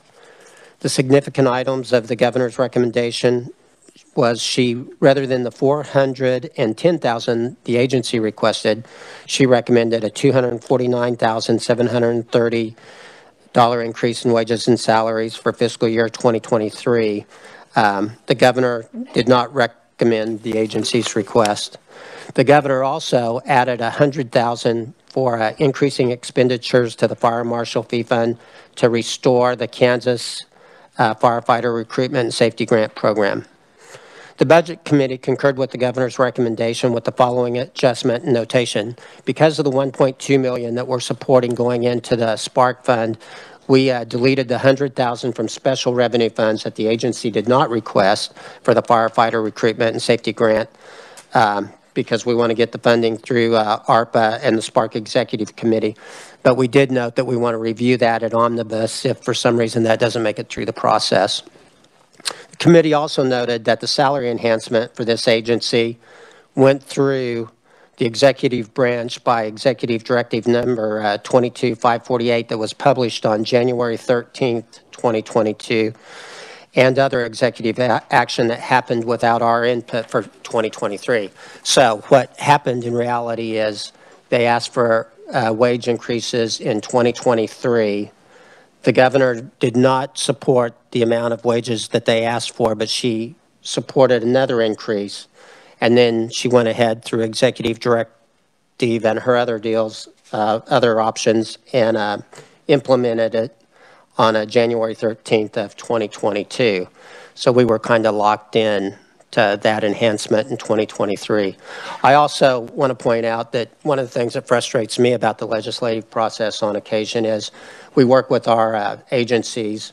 We try to be supportive of them when they have vacancies, and so we don't shrink down their wages and salaries to the exact amount that they had the year prior to allow them to try to fill those positions. And then they've got an opening here to go ahead and get these increases done. So we were a little frustrated by that, I might say, even though I do understand why they did it. You know, the legislature has not done any wages across the board since, I believe, 2019, and even the 2 years prior to that, only certain agencies, you know, got certain increases.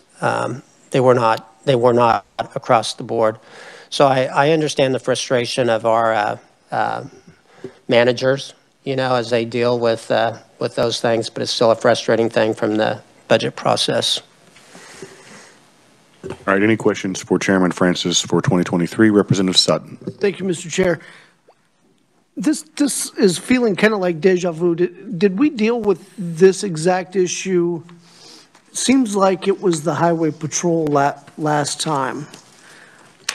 Yeah, they had I think that's one of the problems, Representative, that I'm starting to see across all of my agencies is certain agencies go out and they implement a pay plan, and then they're kind of taken care of. And we've got the same thing that's going to happen in the Highway Patrol budget this year. You know, there was in the governor's budget, there is a recommendation for an increase for the Highway Patrol pay plan. It's already been implemented. It's not anything, unless we want to really create havoc throughout the morale of state employees, that we're at a place that we can back off. You know, I think we're all pretty understanding when we have issues like in the prisons where they have 25, 30% vacancies on their entry-level positions. We understand the need for that. But it did happen in the past for the Highway Patrol pay plan. It's happening again this year for the Highway Patrol pay plan. We review the KBI budget. They've got some issues in their budget, but they've been getting steps along the way. As part of their pay plan, they get steps. So we've got a vast number of employees out here that don't get a step because we don't pass something. And then we have other agencies that are, they've got it worked out. So I hope I answered your question. Yeah, I think I gleaned from that the answer was yes. I talk too much sometimes, yes. Very, very good. And that's kind of what I was remembering as well. And I must admit I get some heartburn with the Appropriations Committee being put in such a position of we either increase funding or we take away someone's salary or salary increase. That doesn't exactly sound like appropriations to me. Thank you, Mr. Chair. Any further discussion on fiscal year 2023? All right, seeing none, Chairman Francis. Thank you, Mr. Chairman. I move the committee recommendations for the Fire Marshal, State Fire Marshal budget for fiscal years 2022 and 2023 be approved as amended. Is that correct? Correct. All right, committee, you've heard the motion. Is there a second? Second by Representative Corbett. All those in favor say aye. Aye. Opposed? Motion passes. All right, that concludes all the discussions that we have in regards to the budgets today. As I mentioned at the beginning of the meeting, we'll be reconvening at 11 a.m. to discuss the Apex bill, and so we are in recess.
to the conversation that I mentioned earlier this morning when we started the committee process. However, we are waiting for JG. He's going to be doing the presentation on the impacts of the governor's recommendation for the Apex bill, and then also the Senate version. So we're just waiting for JG to come up. So just a minute.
JG to come up here. It should be in about another 5 minutes. Amy's going to go through the budget approval or analysis with you, since it has changed since what we had in our budget books last year. So I'll turn it over to Amy while we're waiting for JG.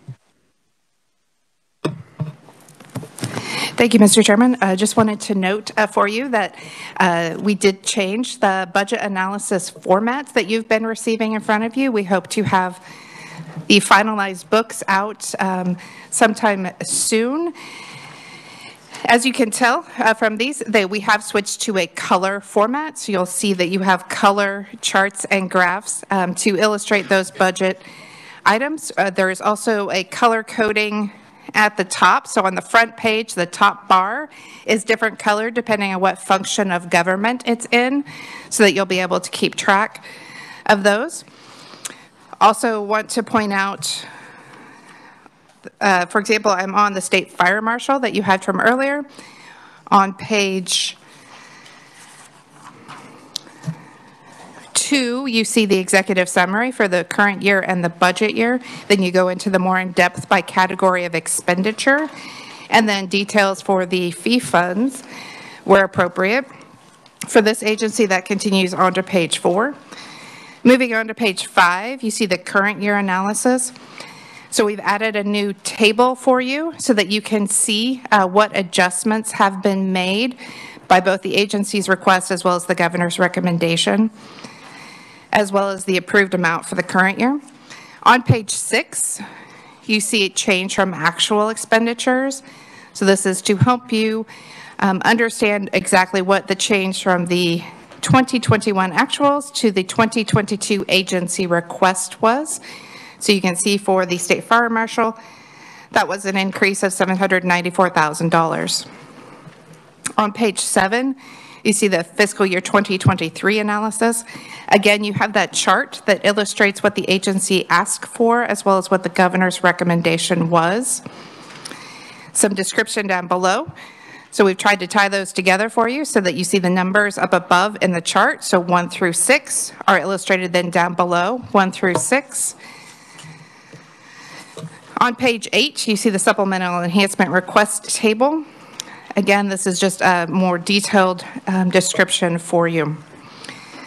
Page 9, if this agency had multiple programs, that's where you would see those expenditures broken out by program. On page 10, you see that's where the program detail would start. For this agency, there is only the one program. This is also where you're going to see those enhanced goals as well as the performance measures. The performance measure table is on page 11. Would just remind you that this is just a portion of the performance measures available. There's also the full performance measure document that's on the KLRD website for every agency. At the bottom of that table, you see the financing. Again, we're happy to roll out this new format for you. If you have any questions, any of the fiscals can assist you, but would appreciate any feedback you have. All right, thank you, Amy. Representative Sutton. Thank you, Mr. Chair. Amy, this concern addresses a very few people, and I get it, but nonetheless, the fee fund balancing graph is absolutely impossible to read if colors aren't your thing. I threw that at Dylan already, but I thought I might want to just keep spreading the joy. Yes, I appreciate the feedback, and we will certainly review over the interim to see how we can make that more readable. Excellent. Thank you. Thank you, Mr. Chair. Any other questions or comments for Amy? Representative Helgerson. Mr. Chairman, this isn't regarding the document, but it is a question about all of the reports that we're getting and how the employees are paid and compensated that the previous subcommittee brought up. I can hold that question, or I would say that question probably needs to be held. Okay. It's not pertinent right now.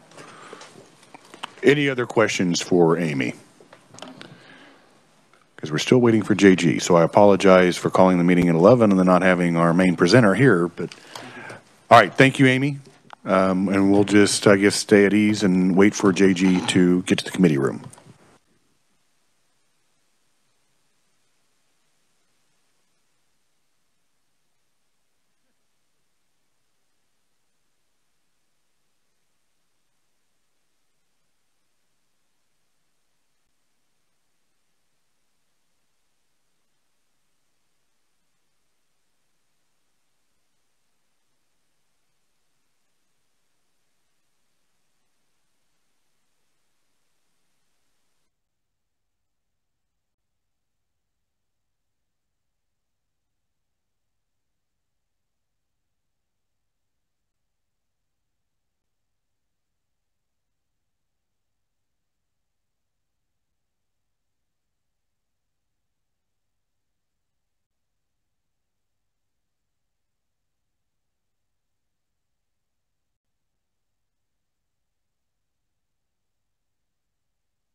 But as I think everybody has seen, JG has entered our presence. So we'll go ahead, and what we're going to be talking about, obviously, as I mentioned this morning when we started the Appropriations Committee, there's been a lot of discussion over the last week and a half, and especially this weekend, there was a lot of media coverage in regards to Senate Bill 347, which is the Apex bill.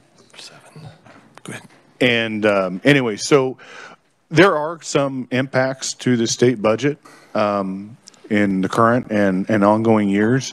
And so we wanted to have JG basically give us a description of what those impacts would be off the governor's recommended plan and also by her recommended budget that was released to us back on January 13th, I believe was the date.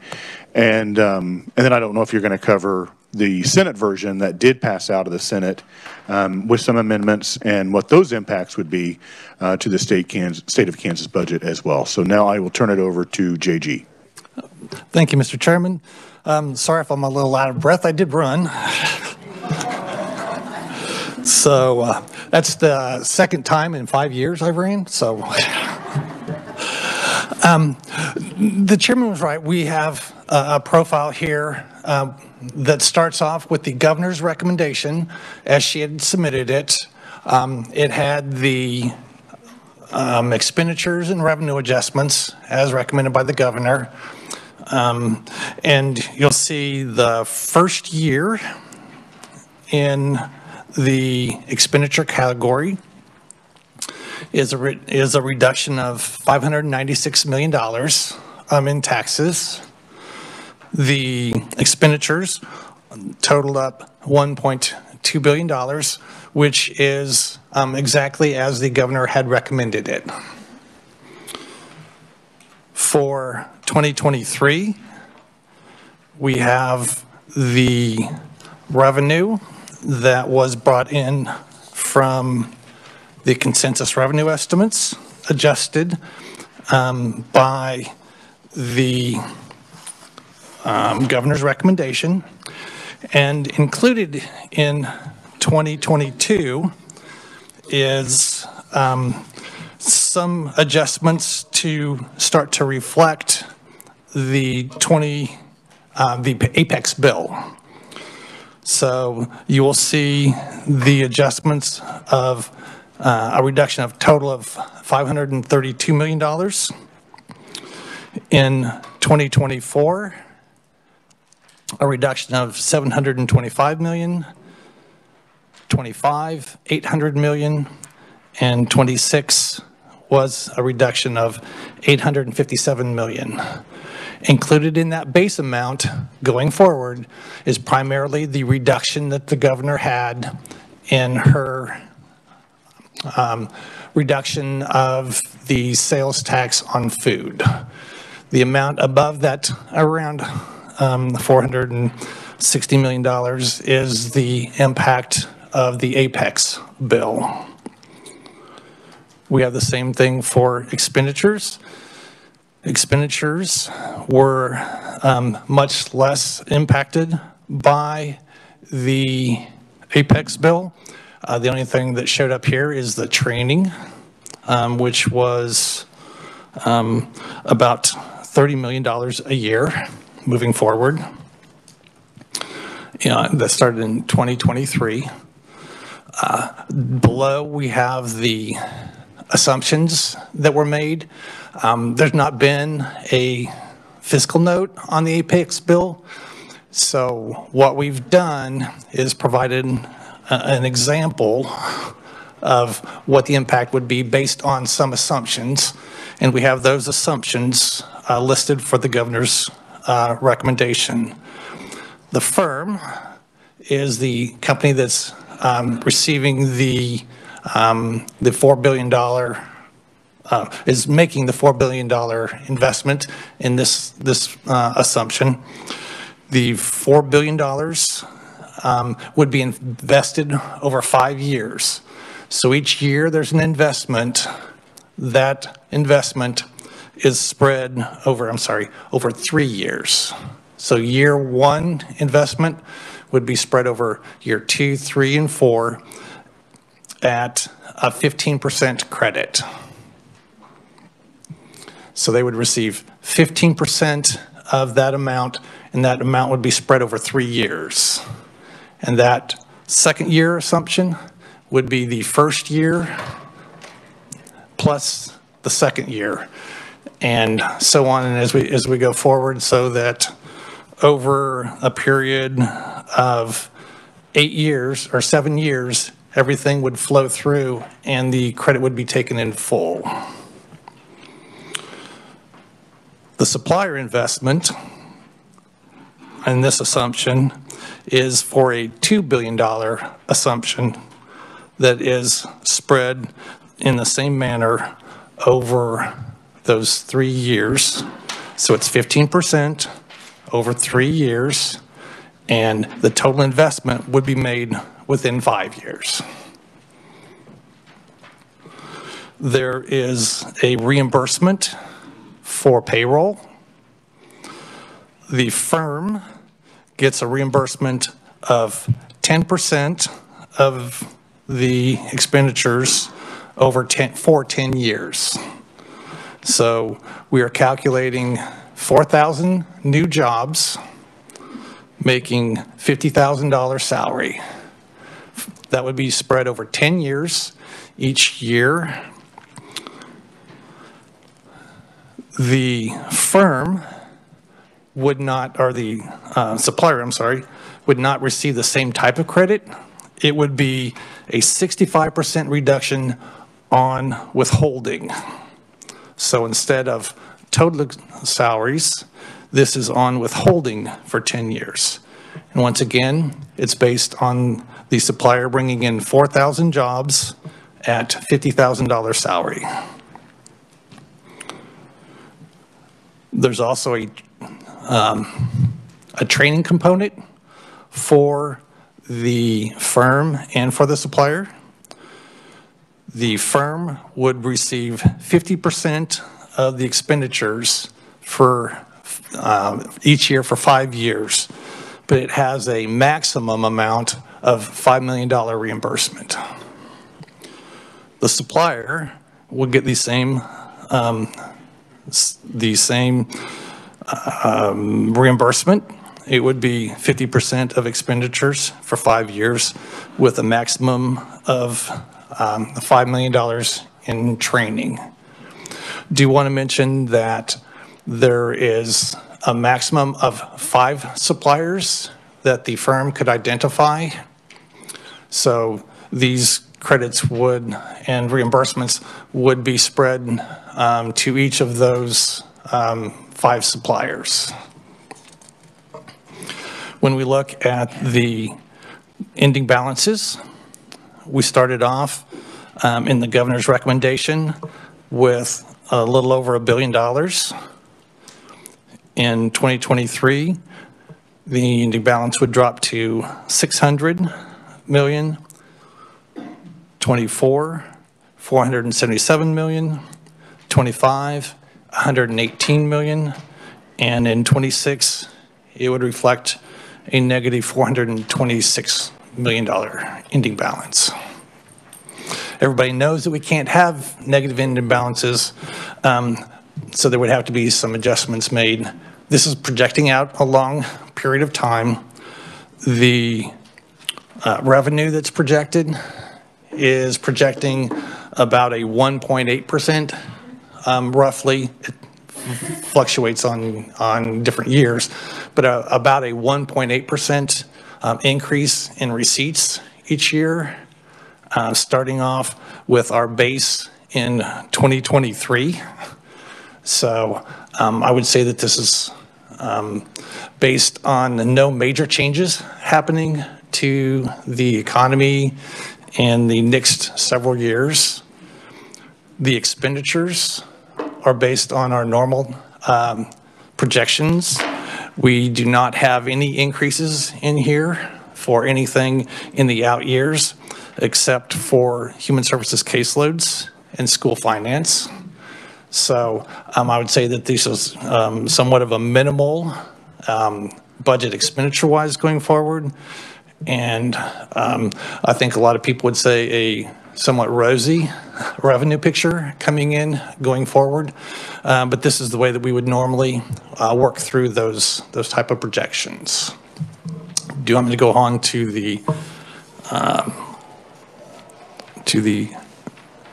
House proposal? I mean, the Senate proposal? I'm sorry, the Senate proposal. Let's go ahead and see if we have any questions in regards to the governor's recommendations. And the one thing I do want to preface is in the governor's recommendations, you had mentioned the reduction of the sales tax on food. It also includes the tax proposal of the $250 rebate for each individual tax filer. So that's included in these numbers as well. As you'll mention, or you'll see at the bottom, it also has her proposal of $600 million going into the budget stabilization fund. So there's variables within these recommendations that are, I'm going to say, subject to change. But this is based off what the governor recommended in her budget when we had the joint meeting with the Senate Ways and Means and the House Appropriations Committee when we received that budget. These are the numbers that she was supplied to us, and these are the estimations of what the Apex bill would mean for the state of Kansas. I think all of us are in favor of economic development, but we just need to be careful.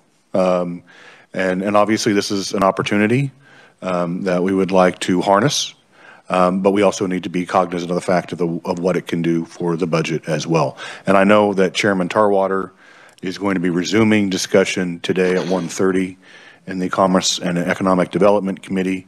But we just wanted to let everybody know and hear, as we progress with that piece of legislation, what the budgetary impact is for the state of Kansas. Okay, so I saw a lot of hands fly up when I said we'd ask some questions in regards to the governor's rec. So the first is Representative Wolfmore. Thank you, Mr. Chair. More comments. So we're not hearing from revenue today, so I'm kind of not hearing that side of the equation. And I'm looking at these figures, and of course I'm not in the committee, Commerce Committee, that's looking at this. So I'm not sure of the assumptions that are made to come up with this. The other thing is, I don't even know, we're presented with this, but I'm not hearing from the Department of Commerce to even understand why these numbers might make sense or not make sense, or what the deal's about, or what it brings forward. So while this, I appreciate this, I feel like I'm just getting this big of a piece, and I'm buying, I don't even know what I'm buying, I guess is what I'm saying. So it's difficult. Thank you. JG. And just for a clarification real quick, and there is a lot of information that's not included in this document. But the information that is used in this is the information that's been put out publicly, and that was that they would anticipate the 4,000 jobs coming in at $50,000 average salary, and they have said in public spaces that they would expect a $4 billion investment. The bill talks about a $1 billion minimum, but the amount that was brought up was the $4 billion investment. And then the training is just what's in the bill. So this is kind of a minimal impact, and this is only on the dollars. There's lots of policy that Representative Tarwater knows far more than I do about what all that policy is. But I was just trying to put together something around some of the numbers that were there. And JG, certainly I'm not criticizing you in any way. I just feel like this is in front of me now, and this is all I have. I'm not in that committee, so it's kind of hard to put this in perspective, I guess. But thank you, Mr. Chair. All right. In committee, I failed to mention that we do have a new member at this meeting. She's filling in for Representative Woodard. So Representative Clayton is here. Did you have a question? Not at this time, no. Representative Estes. Thank you. You mentioned, estimating the revenue. you know, the hope is we get people to move here, they buy houses, they're paying property tax, they're spending money, they're paying sales tax. Did you all make the assumption that all 4,000 new jobs and families that come with them live in Kansas? Or did you run a variety of scenarios where different portions of those might live over a state line? Thank you. JG? Just wanted to make sure. The only thing that we looked at was just the information that was in the bill. So we did not really look at the financial impact outside of the investments that are going to the company, the reimbursements that are going to the company, and the credits that are going back in.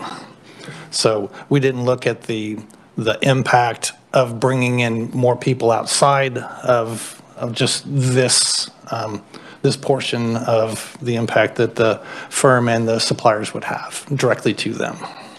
Do you know if the Department of Commerce did? I am sure that they have looked at that, yes. But this does not include those other impacts. Representative Helgerson. Thank you, Mr. Chairman. JG, did you say that the food sales tax is not embedded into the estimates until 26? No, those are starting in 23. In 23? Yes. So is it 400 and some million? Yes. So 400, but it's part of the 500 or it's separate? It is part of that. This molds that in together to give it an indication of what we think the impact would be of the governor's recommendation as she has submitted it with the proposal for Apex. Why didn't you, and I understand, I saw that the speaker had put this requirements together. Why didn't you separate the Apex from the food sales tax? Just the way that it was has to be put together. So you could do that though. Yes. So we see the difference. You keep referring to a they. Who is they? Not me. I understand. Is this very good? Is this the department or the governor or this group out there? And I'm sorry, I was loose with the pronouns. They, for the most part, that I was talking about is the department, our department, put together the projections for revenue going in the out years. And the expenditures are projected. This is just from reading the bill. From reading the bill, yeah. And then the rest of the information is public information that's been provided by, I think there's been announcements that they said that they're anticipating a $4 billion investment. That's why we use the $4 billion. They have talked about 4,000 jobs coming in at $50,000 salary.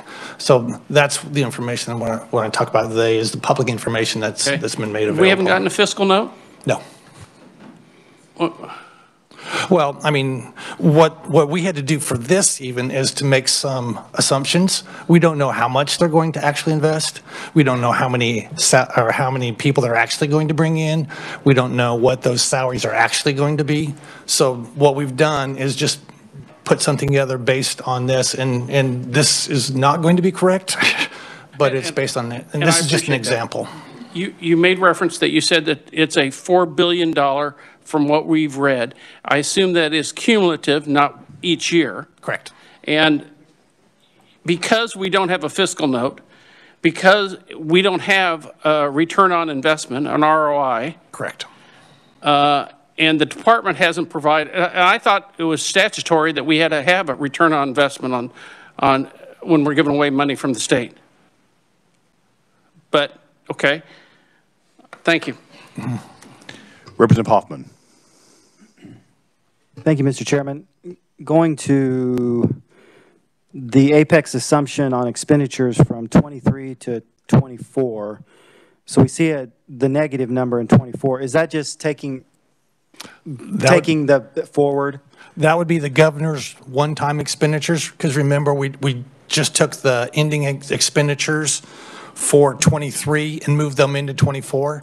There were some one-time expenditures in 23 that wouldn't continue on, so this is just backing out those one-time expenditures. Okay, so it would be like 200 and some million that in 24 that would actually be the. Thank you. Okay, so that would be 214 million that would be actual expenditures. You're just subtracting it from the year before. Correct. Okay. And the assumption of the sales tax is not in revenue, it's in the Apex assumption. That is all of the governor's recommended adjustments for revenue and all of the governor's adjustments for expenditures and the Apex impact put together for each of those. So that's the governor's recommendation going forward with revenue, including the Apex as it started off, and then the expenditures as well. Most all of the adjustments is going to be in revenue. I think there's just $20 or $30 million adjustment in expenditures for Apex. So the supplier training is 50% of expenditures for 5 years, maximum 5 years, or 5 million, but that is per entity, right? So they each get a $5 million. They could, yes. They could, okay. That's what I thought. Thank you. Representative Francis. Thank you, Mr. Chairman. So I understand the problem with this is there's a lot of assumptions. I mean, we've got assumptions in here about what aspects of the governor's proposed budget are actually going to pass and in what form they pass, what spending we as appropriations pass. Wouldn't it be simpler to try to just pull out the Apex portion of this and look at those costs and revenues so that we could make a better decision about how this affects the future health of Kansas? I mean, if you just put that in by itself, then you would be ignoring any of the budgetary changes that we know are going to be happening. So, I mean, we tried to look at those as more of a package than individually. But even some of those budgetary program or parts, we don't know what's really going to happen. So one of the things, and help me, there's a sales tax component to the incentives on this. Is that right? Like they're asking for a waiver of sales tax? On construction. And does that factor into this anywhere? Well, I mean, the way that we looked at it in making these assumptions is that those items wouldn't have been purchased without this project. So not getting any money wouldn't have affected the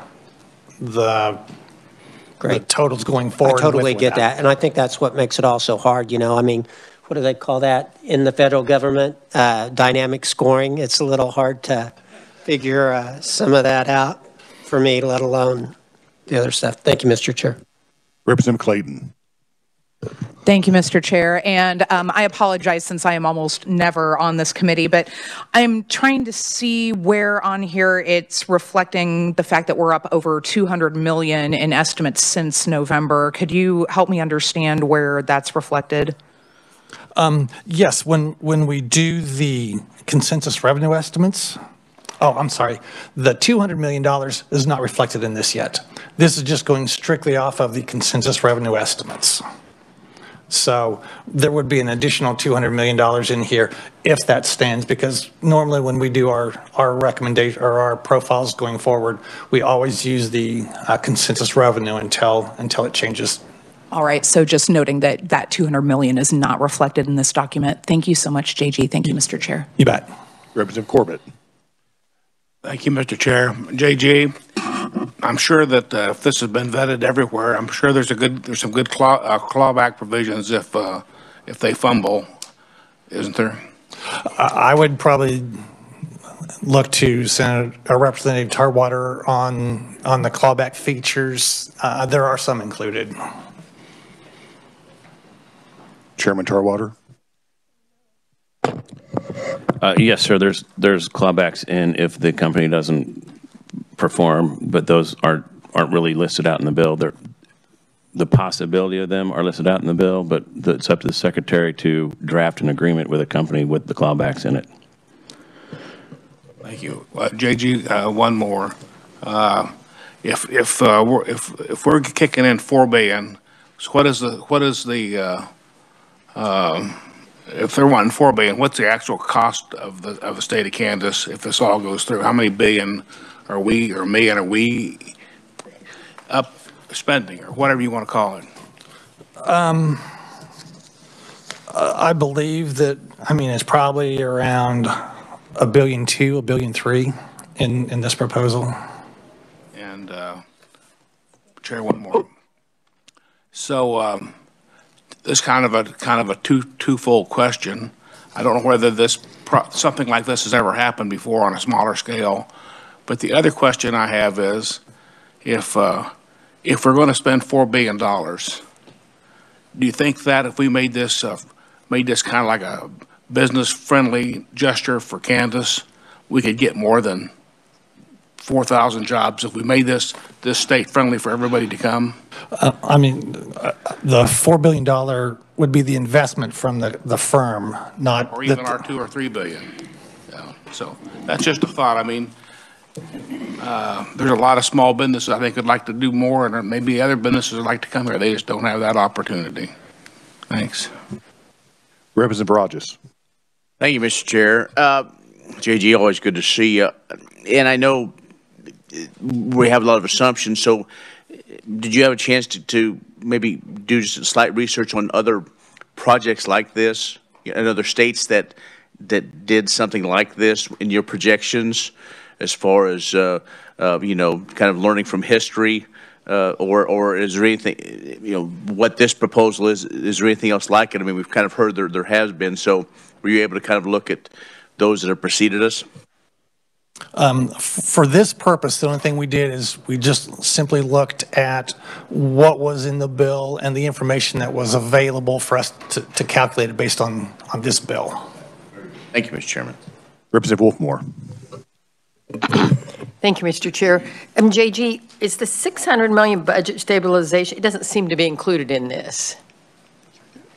Is that accounted for? I'm sorry, I just didn't copy that out into those out years. It's the $600 million until you spend it. Okay, thank you. I might just comment too, this process would probably be more helpful when we actually have a bill that's been worked and we know what the real numbers are, because it's not going to end up being like it is today. Then I think this would be a little more helpful for us, because we don't have to guess. We know what's in the bill, and we know what the financial ramifications are. Not to interrupt you, but that's the reason why we're having this informational hearing today, to see how it impacts the budget. There's been a lot of rhetoric out in the last week and a half. There's been some have been wanting us to pass this expeditiously and just get it out there so we can attract the firm, as JG has been referring to. But we're wanting to be cautious, and I think that's the reason why the House Commerce and Economic Development team or committee is looking at all aspects and ramifications of what this would mean for the state of Kansas, because we don't want to act too quickly and then have to pay the consequences later. So we want to be I don't want to say the adults in the room, but I guess in a way that's the best connotation that I could come up with on the fly. And so we're wanting to be cautious. And I'm saying this just for me personally, I would love to see this deal done. But at the same time, we need to have the appropriate deal that goes out to the firm. And so I just want to say that's why the purpose of the informational hearing is to go through these numbers, because we don't have a final product from the House position. This is what was introduced in Senate Bill 347. And then we also have amendments that were made on either in Senate committee or Senate floor. I think it was on the Senate floor when they had the debate. So that has additional impacts on what would happen to this state budget. It's come over to the House, and I know that some are frustrated with the delay. I am not, because even though this would be a huge deal for the state of Kansas, we need to be cautious because it does have budget impacts that we need to look at. And so I commend Chairman Tarwater on looking at all those aspects and not moving as quickly as some would like, to make sure that we have the right deal, the appropriate deal, And so we can position the state of Kansas of being, in the future, business-friendly. Representative Wolfmore. Mr. Chairman, to be clear, I fully agree with being cautious. I'm just suggesting that when we do have the bill, maybe we could come back and go over this again, and it would probably be more meaningful to me. Thank you. We can do that. Now, you wanting that after it passes committee or after it passes the House floor? Probably the House floor is when we'll have the final. Representative Hoffman. Thank you, Mr. Chairman. I just want to kind of go off of what you were saying. JG, if I'm understanding this, so this takes in the Apex revenue that would be coming in, because this is pretty aggressive, isn't it? From the consensus revenue estimates, as far as revenue coming in between 22 and 26, it's a fairly aggressive increase. I would say that the number that we have in there would be projecting out no changes going forward, nothing getting better, nothing getting worse. No recessions or anything like that. Yeah, no. So if I'm understanding this right, we're assuming that they do put the $4 billion in, and the governor has her total reduction of food sales tax to $250 money, one-time money, and we're going to go from a $2 billion ending balance in 21 to less than, a negative balance within 5 years, even with all those great those assumptions of what this company is going to bring.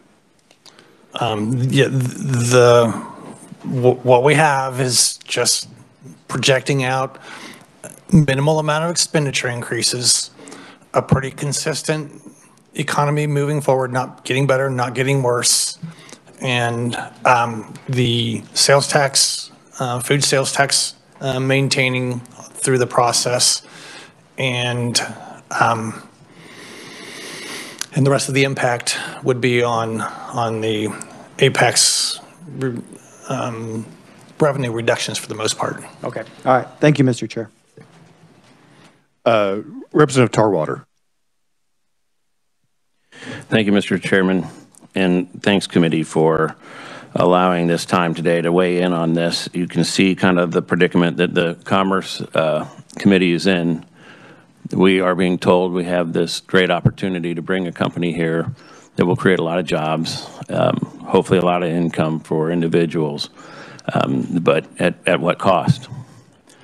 And so when we first looked at this bill, it was rushed to the Senate, it was rushed through the Senate, and it came to us with a lot of questions and a lot of errors. These numbers here, they represent, we've pretty much gone through the numbers, and they do represent the governor's budget as she proposed and this bill. And so this is what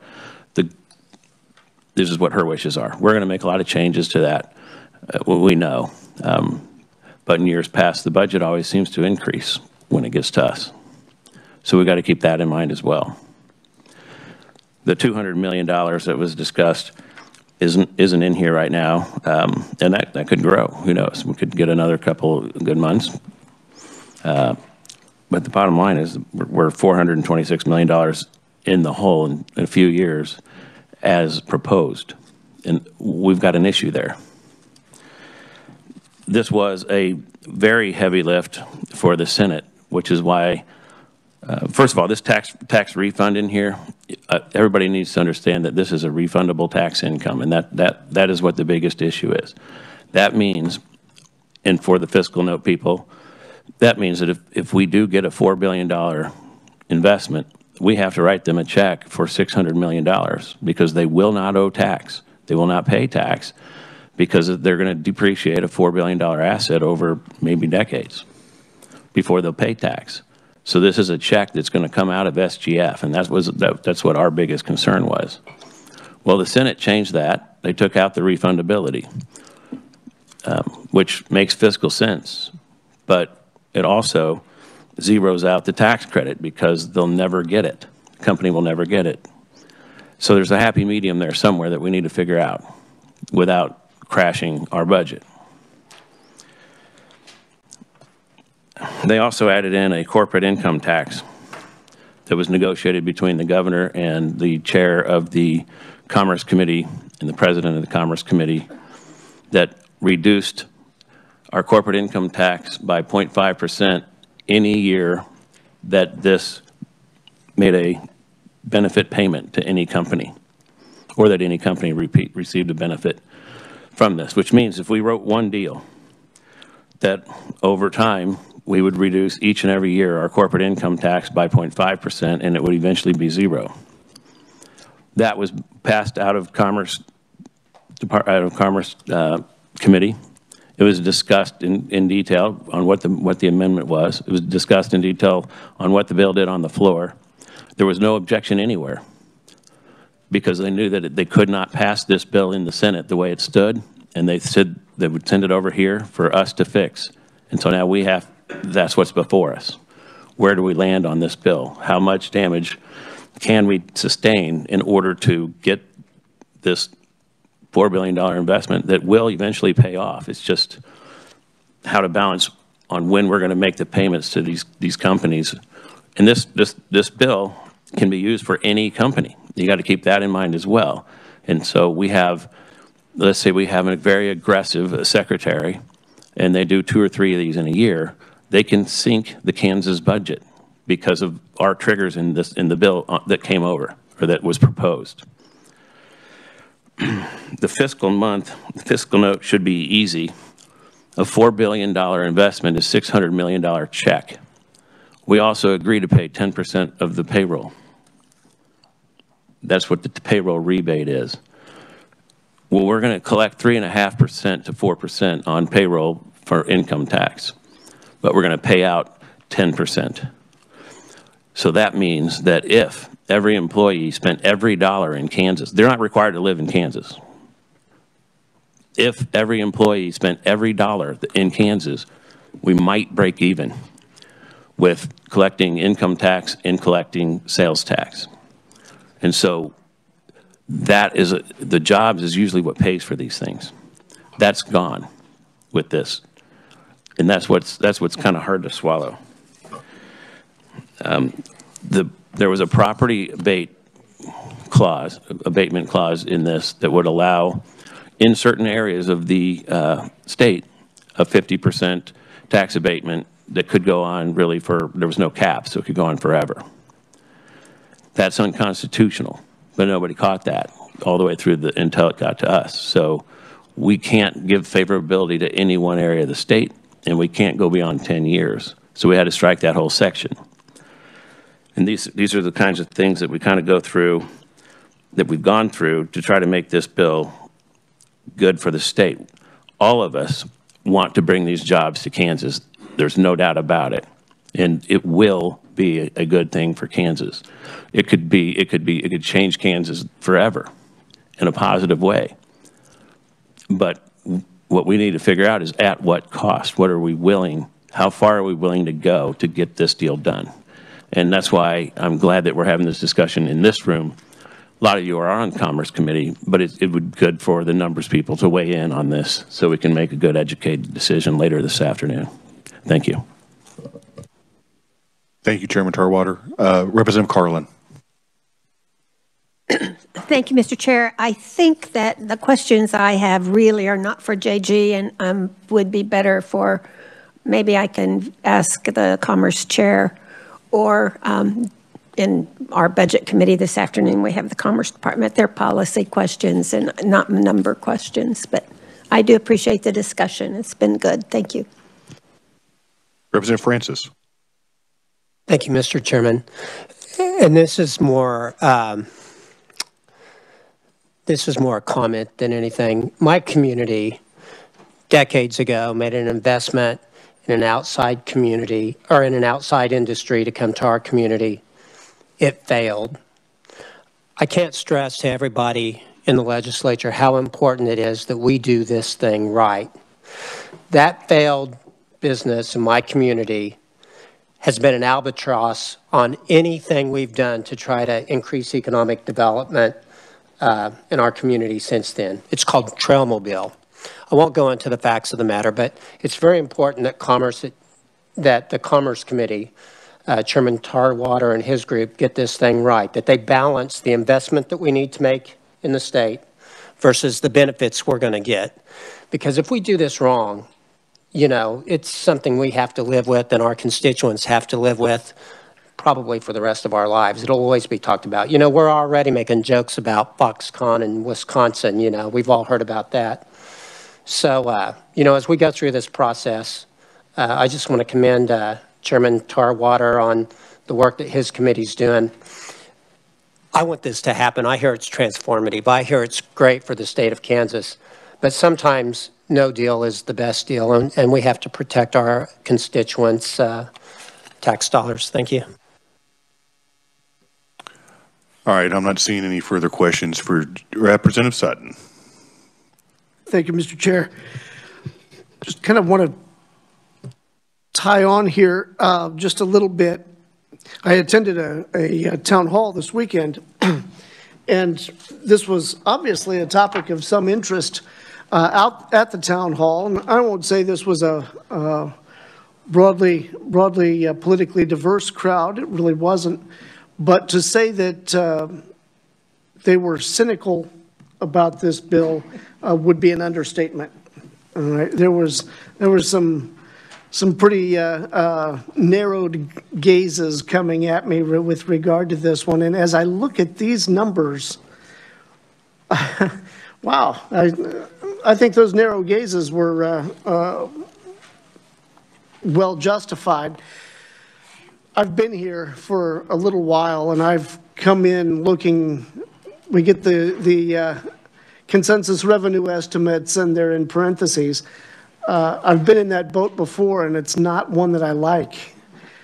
And to willingly bring that upon ourselves again as early as 26, I mean, that's not very far away. In a pretty sizable amount, $426 million, that causes me a whole bunch of heartburn.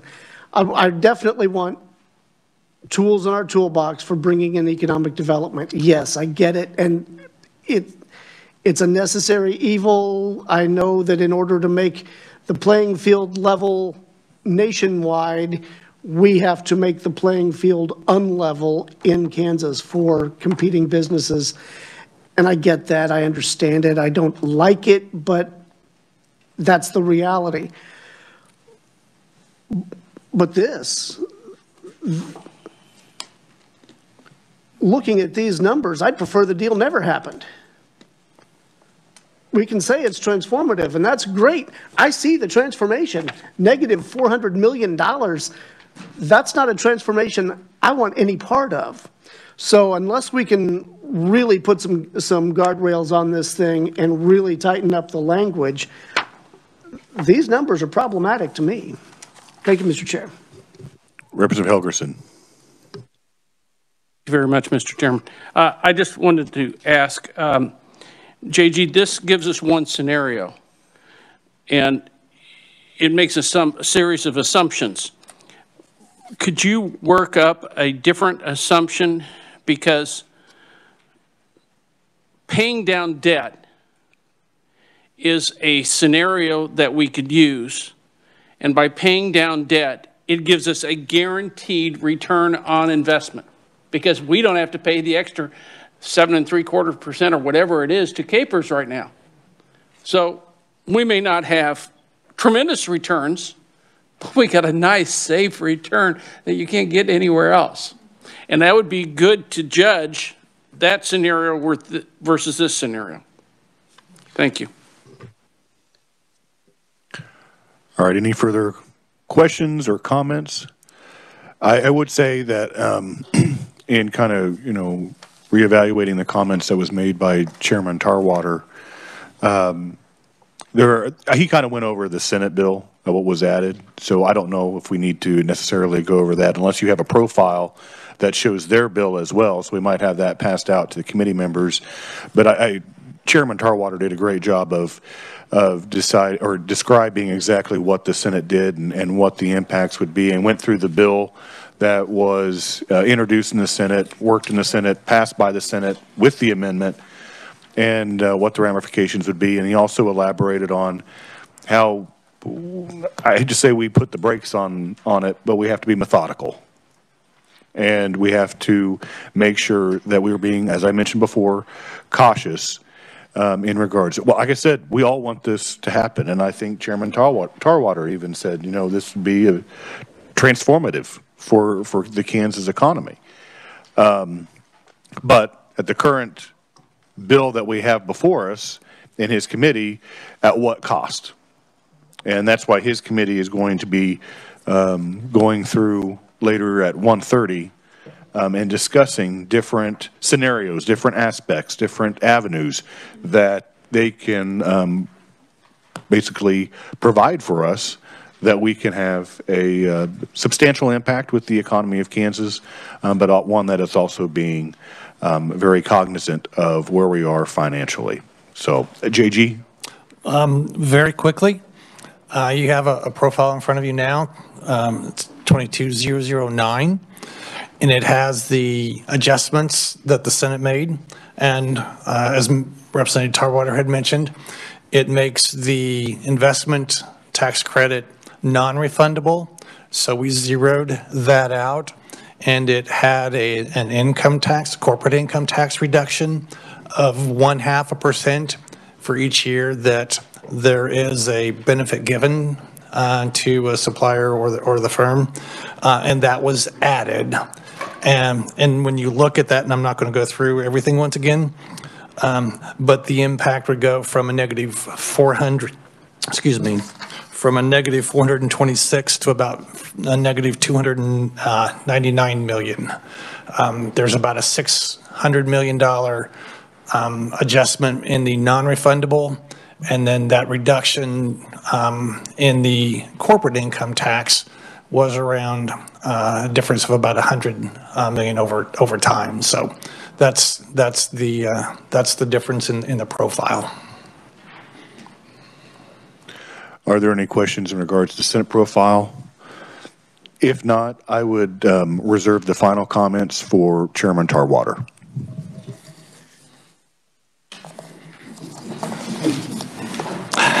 I do have a question, please. Then go ahead. I have two. By removing the tax credit refundability and making the tax credit available over a 3-year period, the fiscal note on that would obviously be zero. Is that correct, or was there a fiscal note attached to that? We ended up zeroing that all out, so there was no impact over that period of time. Okay. I guess my biggest question is, the Department of Commerce has been working on this deal for up to a year, 10 months or something like that. They knew what offer they were going to make. They wanted us to introduce a bill on the very first day. Why was this not included in the governor's budget? Was there any discussion on that when you met with them or figured out what the budget was going to be? I have no idea why it was not included in the governor's recommendation. Well, I could venture a guess. All right. I think I've said everything I need to say, other than we're being asked to get this out of committee today, and it is a heavy lift at the very least. And there are solutions that we're going to talk about today that aren't exactly what the Department of Commerce wants, and they're not exactly what we want, but I think they're a decent compromise just to at least get it to the floor to talk about it on the floor. And I guess we'll go from there. Okay. I want to thank actually JG for being here and giving us a rundown of the impacts of what Senate Bill 347 from the introduction to the amended version, what it would be for the state of Kansas. And I also want to thank all the committee members for taking the time. Luckily, we were pro forma today, so we didn't have to go to session. So we were able to have this discussion in regards to the impacts of the budget with Apex. And then again, thank you for Representative Clayton for being here and standing in for Representative Woodward. So until tomorrow at 9 a.m., we are adjourned.